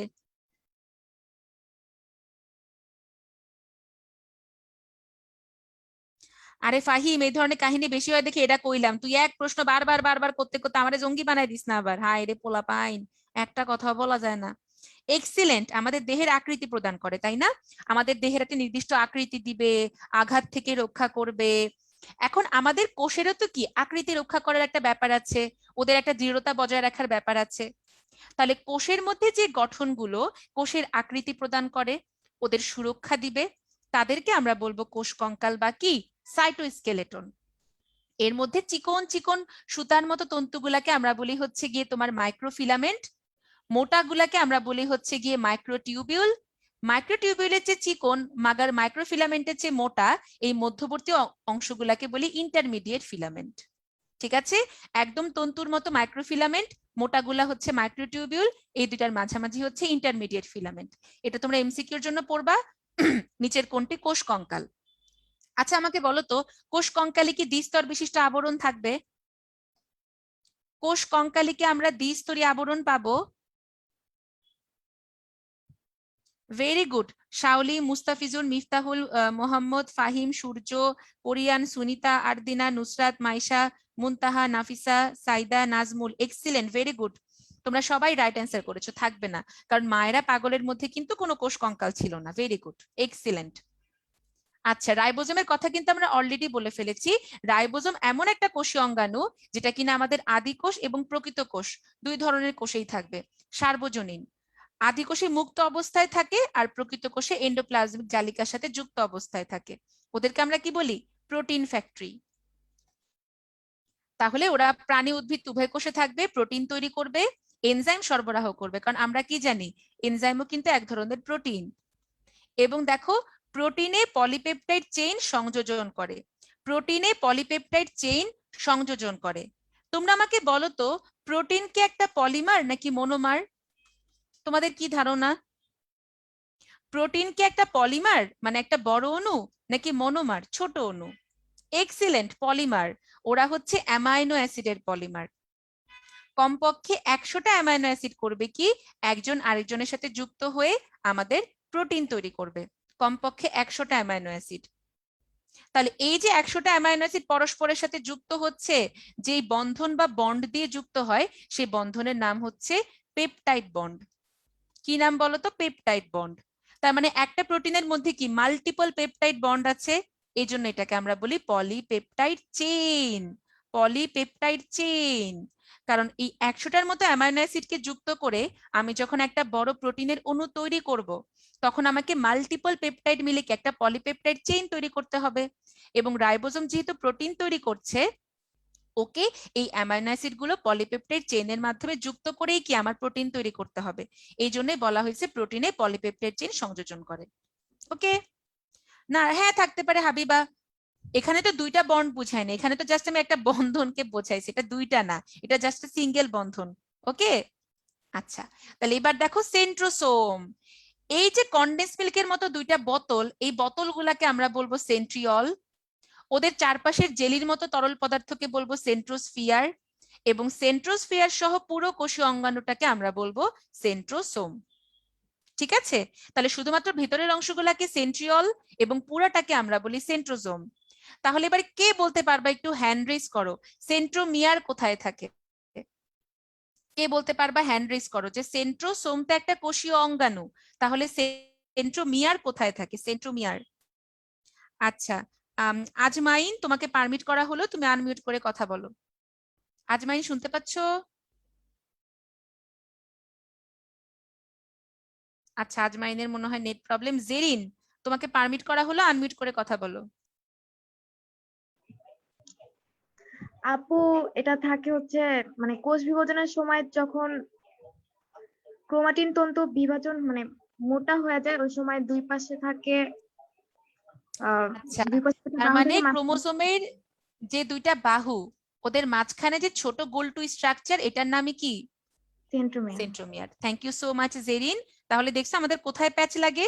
সেন্ট্রোসোম হচ্ছে একটা আলাদা কোষীয় অঙ্গাণু, সেন্ট্রিওল হচ্ছে গিয়ে কি আমাদের সেই সেন্ট্রোসোমের ভেতরে থাকবে, এবং ক্রোমোসোমের দুইটা বাহুর মধ্যেখানে আমাদের থাকবে সেন্ট্রোমিয়ার। তাহলে এই সেন্ট্রোসোমটা কিন্তু খুবই খুবই গুরুত্বপূর্ণ। কেন? কারণ প্রাণী কোষে ওরা যে অ্যাস্টার তন্তু তৈরি করে, সেটা আমাদের কোষ বিভাজনের সময় স্পিন্ডল যন্ত্র তৈরি করতে সাহায্য করে। তাহলে যদি আমাদের স্পিন্ডল যন্ত্র না থাকে, আমাদের কি কোষ বিভাজন হবে? হবে না। তাহলে আমাকে এমন একটা কোষের নাম বলো তো যার সেন্ট্রোসোম না থাকাতে কোষ বিভাজন করতে পারে না। আমাকে এমন একটা কোষের নাম বলো যার সেন্ট্রোসোম না থাকার কারণে সে কোষ বিভাজন করতে পারে না। Excellent, neuron. এই জিনিসটা না তোমরা ইনভ্যারিয়েবলি ভুল করো। আমি যখন কোয়েশ্চেন দেই যে নিউক্লিয়াস বিহীন কোষ কোনটা, তোমরা তখন দুরুম দুরুম অ্যান্সার করো নিউরন। নিউরনের নিউক্লিয়াস আছে, মাগার সেন্ট্রোসোম নাই। আল্লাহ তাআলা জন্মের সময় আমাদের যে 100 বিলিয়ন নিউরন দিয়ে দিছে, আমাদের মাথায় সে 100 বিলিয়ন নিউরনই আছে। তাহলে দেখি হ্যান্ড রেজ করো তো, কে বলতে পারবা আমাদের বুদ্ধি বাড়ে কিভাবে? এই যে তোমাদেরকে আমি যদি আমার অ্যানাটমির বই পড়তে দিই, তোমরা বুঝবা না। আমিও তোমাদের বয়সে বুঝতাম না, কিন্তু এখন আমি বুঝি। আমার তো নিউরনের সংখ্যা বাড়তেছে না, তাহলে আমার বুঝার কি ক্যাপাসিটি কিভাবে বাড়তেছে? কে বলতে পারবা, একটু হ্যান্ড রেজ করো তো। নিউরনের সংখ্যা না বাড়লে আমাদের বুদ্ধি কিভাবে বাড়ে? আচ্ছা, রিহাম তোমাকে পারমিট করা হলো, আনমিউট করে কথা বলো। আসসালামু আলাইকুম আপু। ওয়ালাইকুম আসসালাম ভাইয়া, বলো তো আমাদের বুদ্ধি কিভাবে বাড়ে? সিনঅ্যাপস হওয়ার মাধ্যমে। সিন্যাপস জিনিসটা কি জিনিস? ডেনড্রাইট আর অ্যাক্সনের মধ্যে সংযোগ। সংযোগ। Thank you so much Riham. Riham একদম এক্সাক্ট অ্যান্সারটা করেছে। দেখছো, আমাদের যে নিউরন, এই একটা নিউরনের ডেনড্রাইট এবং আরেকটা নিউরনের এক্সনের মধ্যে এই যে আমাদের জাংশনটা, এই মিলনস্থলটাকে আমরা বলি সিন্যাপস। আমরা যত পড়াশোনা করি, নতুন নতুন বই কিনি, নতুন নতুন মানুষের সাথে কথা বলি, আমাদের এই সিন্যাপসের সংযোগ তত বাড়তে থাকে।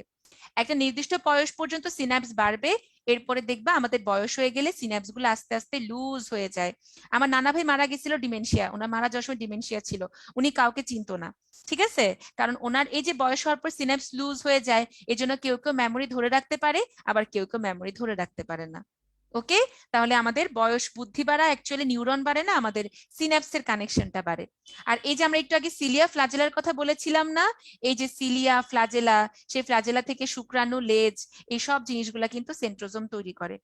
Very very important. এই সেন্ট্রোসোমের কাজটা আমাদের 2 মার্কস এবং এমসিকিউর জন্য অনেক বেশি আসে। এই যে শুক্রাণু, লেজ তৈরি করে, এটা কিন্তু মেডিকেলেও আসে। ঠিক আছে, এগুলা কিন্তু মেডিকেলেও আসে, এটা খুব ভালো করে পড়বা। তাহলে এবার দেখো নিউক্লিয়াস, আমাদের আজকে লাস্ট টপিক। নিউক্লিয়াসকে আমরা বলি হচ্ছে গিয়ে ব্রেইন এবং হার্ট, কোষের মস্তিষ্ক এবং কোষের প্রাণ কেন্দ্র। কারণ ওরা কোষের একদম কেন্দ্রে থেকে আমাদের কোষের সব গুরুত্বপূর্ণ ক্রিয়া বিক্রিয়াগুলোকে নিয়ন্ত্রণ করবে। তাহলে আমরা যদি নিউক্লিয়াসকে একটা পুকুরের সাথে কম্পেয়ার করি, একটা পুকুরের একদম চারপাশে কি থাকে? পুকুরের পাড়, পুকুরের মধ্যে থাকে পানি, পানির মধ্যে থাকে মাছ। আমাদের নিউক্লিয়াসের এই চারপাশের পার্টটা হচ্ছে নিউক্লিয়ার মেমব্রেন বা নিউক্লিয়ার এনভেলপ, এনভেলপও বলতে পারি আমরা, যার ফাঁকে ফাঁকে কিছু ছোট ছোট ছিদ্র থাকে, যাদেরকে আমরা নিউক্লিয়ার পোর বা নিউক্লিয়ার রন্ধ্র বলতে পারি। এই নিউক্লিয়ার মেমব্রেন দিয়ে আবৃত অবস্থায় যে জলীয় পদার্থ বা যেটাকে আমরা ম্যাট্রিক্স বলি, পুকুরের পানি, সেটা হচ্ছে নিউক্লিওপ্লাজম। সেই পুকুরের মাছগুলা হচ্ছে নিউক্লিয়ার রেটিকুলাম বা ক্রোমাটিন তন্তু। আর যেখানে মাছ একটু ঘনভাবে থাকে সেটাকে আমরা বলি হচ্ছে নিউক্লিওলাস। তাহলে আমাদের নিউক্লিয়াসের কয়টা অংশ বলতো? বাইরে থেকে ভেতরে প্রবেশ করলে 4টা অংশ। নিউক্লিয়ার মেমব্রেন অথবা এনভেলপ, যার ফাঁকে ফাঁকে নিউক্লিয়ার রন্ধ্র থাকে, এটাকে আমরা আলাদা ক্লাসিফাই করব না, এটা নিউক্লিয়ার মেমব্রেনেরই অংশ। এরপর নিউক্লিওপ্লাজম, নিউক্লিয়ার রেটিকুলাম বা ক্রোমাটিন তন্তু, এবং একদম কেন্দ্রীভূত জায়গাটাকে আমরা বলি নিউক্লিওলাস। এখন চিন্তা করো, একটা কোষ যখন মাস্ত ঘুমাচ্ছে, তোমরা এতদিন পর্যন্ত যে মাস্ত আরামে ছিলা, ঠিক আছে, কোনো চিন্তা নাই, নো চিন্তা ডু ফুর্তি। একটা কোষ যখন অবিভাজনরত বা বিশ্রামরত দশায় আছে, ওর কোনো বিভাজন হচ্ছে না, তখন ওর এই তন্তুগুলো তোমার এতটাই চিকন এবং মানে ছোট থাকে যে আমরা মাইক্রোস্কোপ দিয়েও ঠিক মতো দেখতে পারি না। এই লম্বা চিকন তন্তুগুলাকে আমরা বলি নিউক্লিয়ার রেটিকুলাম বা ক্রোমাটিন তন্তু। যেই মাত্র ওরা মাইটোসিসের প্রোফেজে এন্টার করবে, বলতো ওদেরকে জল বিয়োজন হবে নাকি জল যোজন হবে? মাইটোসিসের প্রোফেজে এন্টার করলে কি ওদের জল বিয়োজন হবে নাকি জল যোজন হবে? জল বিয়োজন। এক্সিলেন্ট। আরে তোমরা এক একটা বাচ্চা বাঘ, আমি কি সাধে বলছি বলো? উদ্ভাসীয় গর্জন করতেছো তোমরা। তাহলে জল বিয়োজন করে ওরা কি হয়ে যাবে? আমার মতো হয়ে যাবে, খাটো আর মোটু। ঠিক আছে, তখন সেগুলাকে আমরা মাইক্রোস্কোপে অনেক সুন্দরভাবে দেখতে পারবো। এই খাটো মোটু তন্তুগুলাকে আমরা তখন বলি ক্রোমোসোম। ক্রোম মানে কালার, সোমা মানে বডি। তার মানে নিউক্লিয়াসের বডির যে পার্টগুলো রং ধারণ করে, সেই রং ধারণকারী দেহকে আমরা বলি ক্রোমোসোম। এই একটা ক্রোমোসোম যখন 2টা খণ্ডে বিভক্ত হবে, তখন প্রতিটা খণ্ডকে আমরা বলবো ক্রোমাটিড। ক্রোমাটিড। তাহলে বলো তো বাচ্চারা, একটা ক্রোমোসোমে কয়টা ক্রোমাটিড থাকে? একটা ক্রোমোসোমে কয়টা ক্রোমাটিড থাকে? Very good. ঈশা, আহনাফ ভুল হয়ে গেছে, আশরাফুল, মুনতাহা ভুল করছো। ঠিক আছে, আমার স্টুডেন্ট এরপর থেকে যদি বলো একটা ক্রোমোসোমে 4টা ক্রোমাটিড, তাহলে একদম তুইলা আসার মারবো। কোষ বিভাজনের সময় দেখছো না যে উপরেরটা নিচেরটা আলাদা হয়ে 2 মেরুতে চলে যায়? তাহলে একটা ক্রোমোসোমে কয়টা ক্রোমাটিড হবে? 2টা। মনে থাকবে? আমি আশা করব এরপরে আজকে যারা ক্লাসে ছিলা, আজকের দিনের পর থেকে কখনো বলবা না যে একটা ক্রোমোসোমে 4টা ক্রোমাটিড। তাহলে চিকন লম্বা তন্তুকে আমরা বলবো ক্রোমাটিন, খাটো মোটাকে বলবো ক্রোমোসোম, এবং একটা ক্রোমোসোমের 2টা ক্রোমাটিড। হ্যাঁ শাওলি, এগুলো রঙিন থাকে। এখন দেখো, আমাদের এই যে ক্রোমোসোম, এই ক্রোমোসোমের যেই বরাবর সেন্ট্রোমিয়ার থাকে, সেই বরাবর কি একটা ভাঁজ বা কুচকানো অংশ তৈরি হয়েছে? এই জায়গাটাকে আমরা বলি মুখ্য কুঞ্চন। কি বলি বলতো? মুখ্য কুঞ্চন বলে থাকি সাধারণত। কোন কোন ক্রোমোসোমে, সব ক্রোমোসোমে না কিন্তু, কোন কোন ক্রোমোসোমের প্রান্তের দিকে এই মুখ্য কুঞ্চন ছাড়াও আরেকটা মানে সেকেন্ডারি কুঞ্চন দেখা যায়, যেটাকে আমরা বলি গৌণ কুঞ্চন। যেটাকে আমরা কি বলি বলতো? গৌণ কুঞ্চন বলি। তাহলে সেন্ট্রোমিয়ার বরাবর থাকে আমাদের মুখ্য কুঞ্চন, এবং প্রান্তের দিকে আমাদের থাকে হচ্ছে গৌণ কুঞ্চন। সব ক্রোমোসোমে না কিন্তু, কিছু কিছু ক্রোমোসোমে। এই গৌণ কুঞ্চন বরাবর আমাদের ক্রোমোসোমের এই গুলটু পার্টটা করবে কি? আলাদা হয়ে আমাদের নিউক্লিওলাস গঠন করবে। এই গুলটু পার্টটাকে আমরা বলবো স্যাটেলাইট, যেটা কিনা আলাদা হয়ে আমাদের নিউক্লিওলাস গঠন করবে। তাহলে যে ক্রোমোসোম গুলাই নিউক্লিওলাস গঠন করছে তাদেরকে আমরা বলবো স্যাট ক্রোমোসোম। সবাই কিন্তু স্যাট ক্রোমোসোম না, সবার কিন্তু স্যাটেলাইট থাকে না। তাহলে মুখ্য কুঞ্চনের বাইরে গৌণ কুঞ্চন বরাবর আমাদের ক্রোমোসোমের স্যাটেলাইট নিউক্লিওলাস গঠন করবে। যে যে ক্রোমোসোমে স্যাটেলাইট আছে ওদেরকে আমরা স্যাট ক্রোমোসোম বলতে পারি। ঠিক আছে, তাহলে দেখো এখানে আমরা সুন্দর করে পড়ে ফেললাম নিউক্লিয়ার এনভেলপ দ্বিস্তর, তার মানে এখানেও আমাদের লিপোপ্রোটিন থাকবে এবং নিউক্লিয়ার রন্ধ্র ধারণ করবে। নিউক্লিওপ্লাজম মানে অন্যান্য অংশগুলো ওরা ধারণ করে। নিউক্লিওলাস মানে এখানে শুধু আরএনএ থাকে এবং ওরা রাইবোজোম তৈরিতে সাহায্য করে। আর ক্রোমাটিন তন্তু মানে যেহেতু ডিএনএ কুণ্ডলী পাকিয়ে আমাদের ক্রোমাটিন তৈরি করে, এজন্য ডিএনএ এবং প্রোটিন একত্রিত ভাবে ওরা জিন বা আমাদের বৈশিষ্ট্য ধারণ করবে। অনেকগুলাতে থাকতে পারে, এটা শুধুমাত্র একটা ক্রোমোজোমের না, অনেকগুলা ক্রোমোজোমে স্যাটেলাইট থাকে।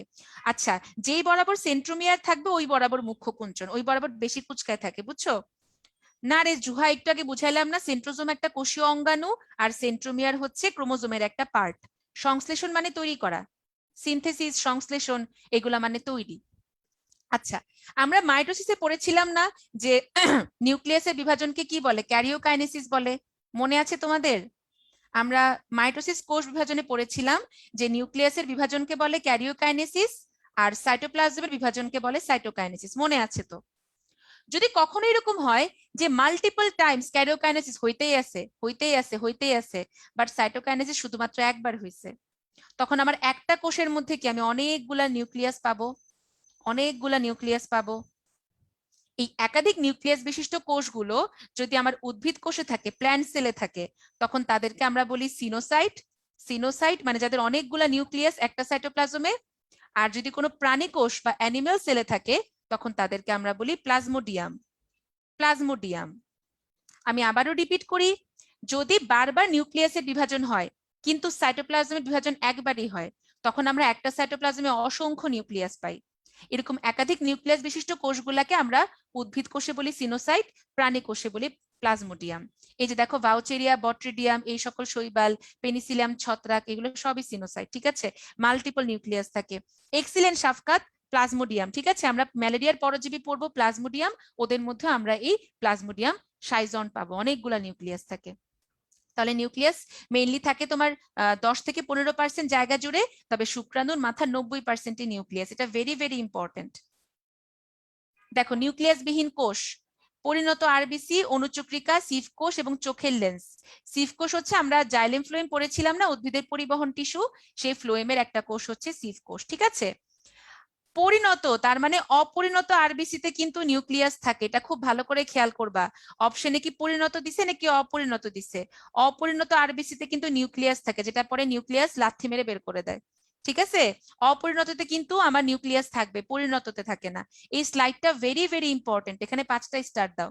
কোনটাতে মাল্টিপল নিউক্লিয়াস, কোনটাতে কোনো নিউক্লিয়াসই নাই, কত পার্সেন্ট জায়গা জুড়ে থাকে। তাহলে দেখো এই যে ক্রোমাটিন তন্তুর গঠন আমরা অলরেডি সব পড়ে ফেলছি। এই গৌণকুঞ্চন বরাবর স্যাটেলাইট, উপরে একটা বাহু, নিচে একটা বাহু, এই যে সেন্ট্রোমিয়ার, এবং ওদের পুরো ক্রোমোজোম জুড়ে পাতলা তন্তুকে আমরা বলি ক্রোমোনেমাটা তন্তু, আর ওদের ম্যাট্রিক্সকে আমরা বলি ধাত্র। এই দেখছো ওদের মধ্যে ম্যাট্রিক্স আছে যার মধ্যে ক্রোমোনেমাটা তন্তুগুলো ছড়ানো থাকবে। তোমাদের যদি ক্রোমাটিন তন্তুর ফিগার আসে, এই ফিগারটা একটু দেখে রাখবা, এই ছবিটা। তাহলে আমাদের লাস্ট পোল কোয়েশ্চেন, সবাই একদম মনোযোগ সহকারে অ্যান্সার করো, আশা করি 100% রাইট অ্যান্সার হবে। নিচের কোনটি নিউক্লিয়াস যুক্ত কোষ? ভালো করে খেয়াল করবা, কোনটাতে সেন্ট্রিওল থাকে না আর কোনটাতে নিউক্লিয়াস থাকে না, এটা বুঝে অ্যান্সার করবা। আমি 100% অ্যান্সার চাই। যদি তোমরা যে পরিমাণ গাছ বলো, তোমরা জীবনেও কোনোদিন 100% রাইট অ্যান্সার করবা না, ওই নষ্ট ভ্রষ্ট পাপিষ্ট থাকবে এই সব ব্যাচেই।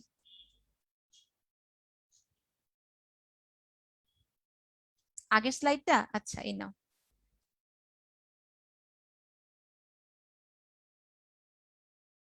পানি ছেড়ে দিয়ে খাটো মোটা হয়ে যায় নাফিস।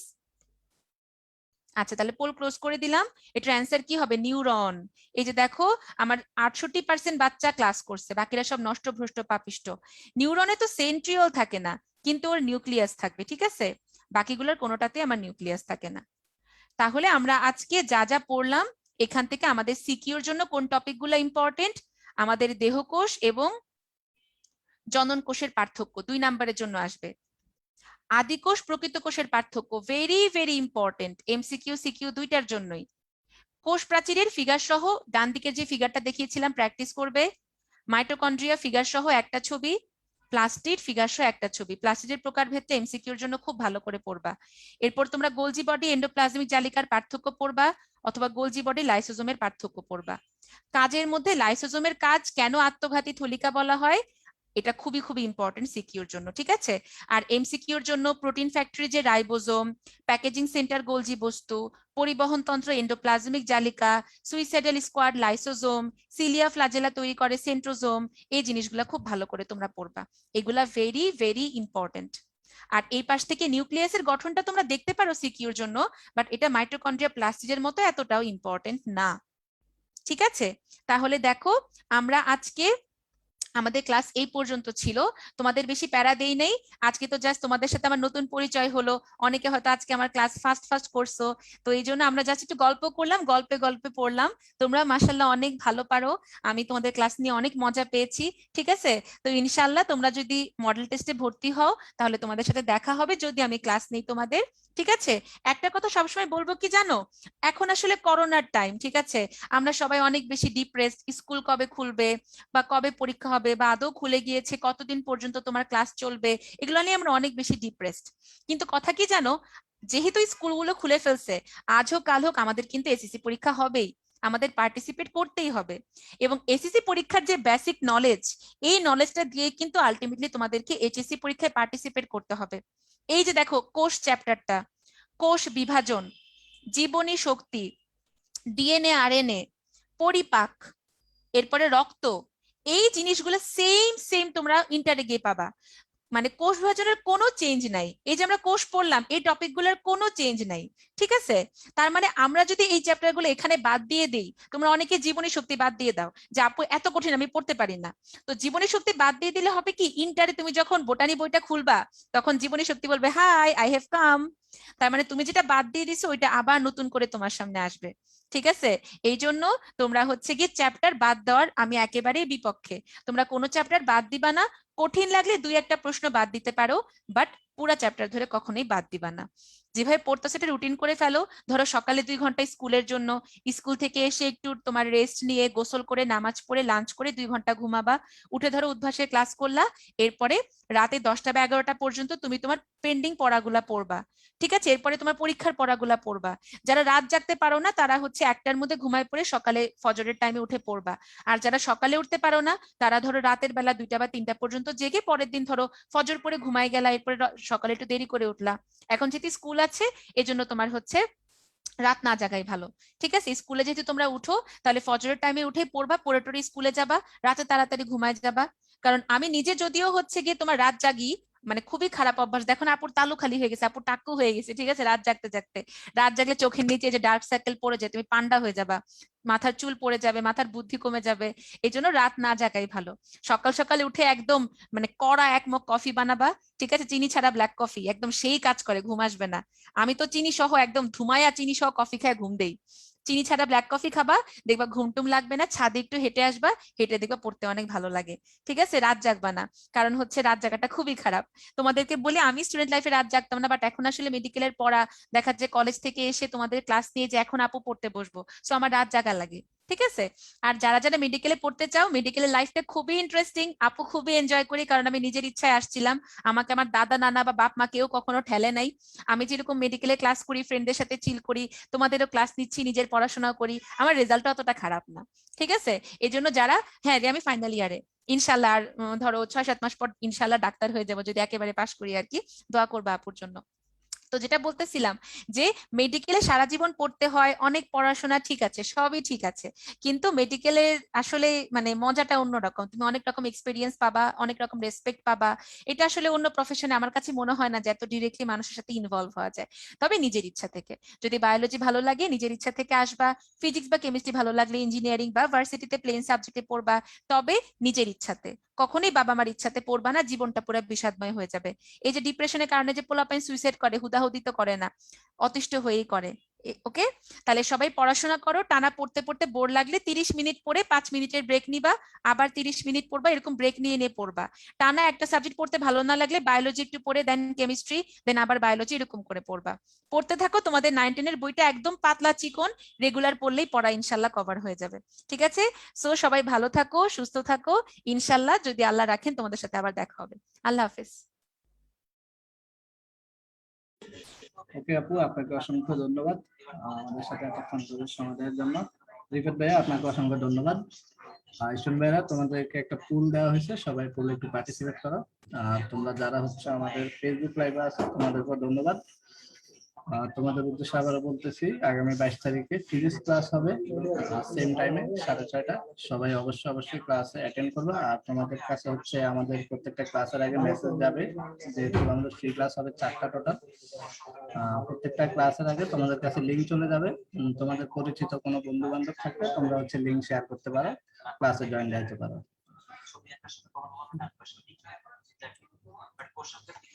আর রুটিনটা হচ্ছে, অনেকে রুটিনটার কথা জিজ্ঞেস করছে, রুটিনটা হচ্ছে আমাদের উদ্ভাসের ফেসবুক পেজে পেয়ে যাবে। সবাই হচ্ছে www.facebook.com এ গিয়ে তোমরা হচ্ছে fb.com/উদ্ভাস লিখলে চলে আসবে। রুটিনটা হচ্ছে তোমরা উদ্ভাসের ফেসবুক পেজে পেয়ে যাবে। সো আজকে ক্লাস তাহলে আমাদের এই পর্যন্তই। ইনশাআল্লাহ আমাদের সাথে পরবর্তী ক্লাসে আবারও কথা হবে। সেই পর্যন্ত সবাই ভালো থাকবেন, সুস্থ থাকবেন। আল্লাহ হাফেজ, আসসালামু আলাইকুম।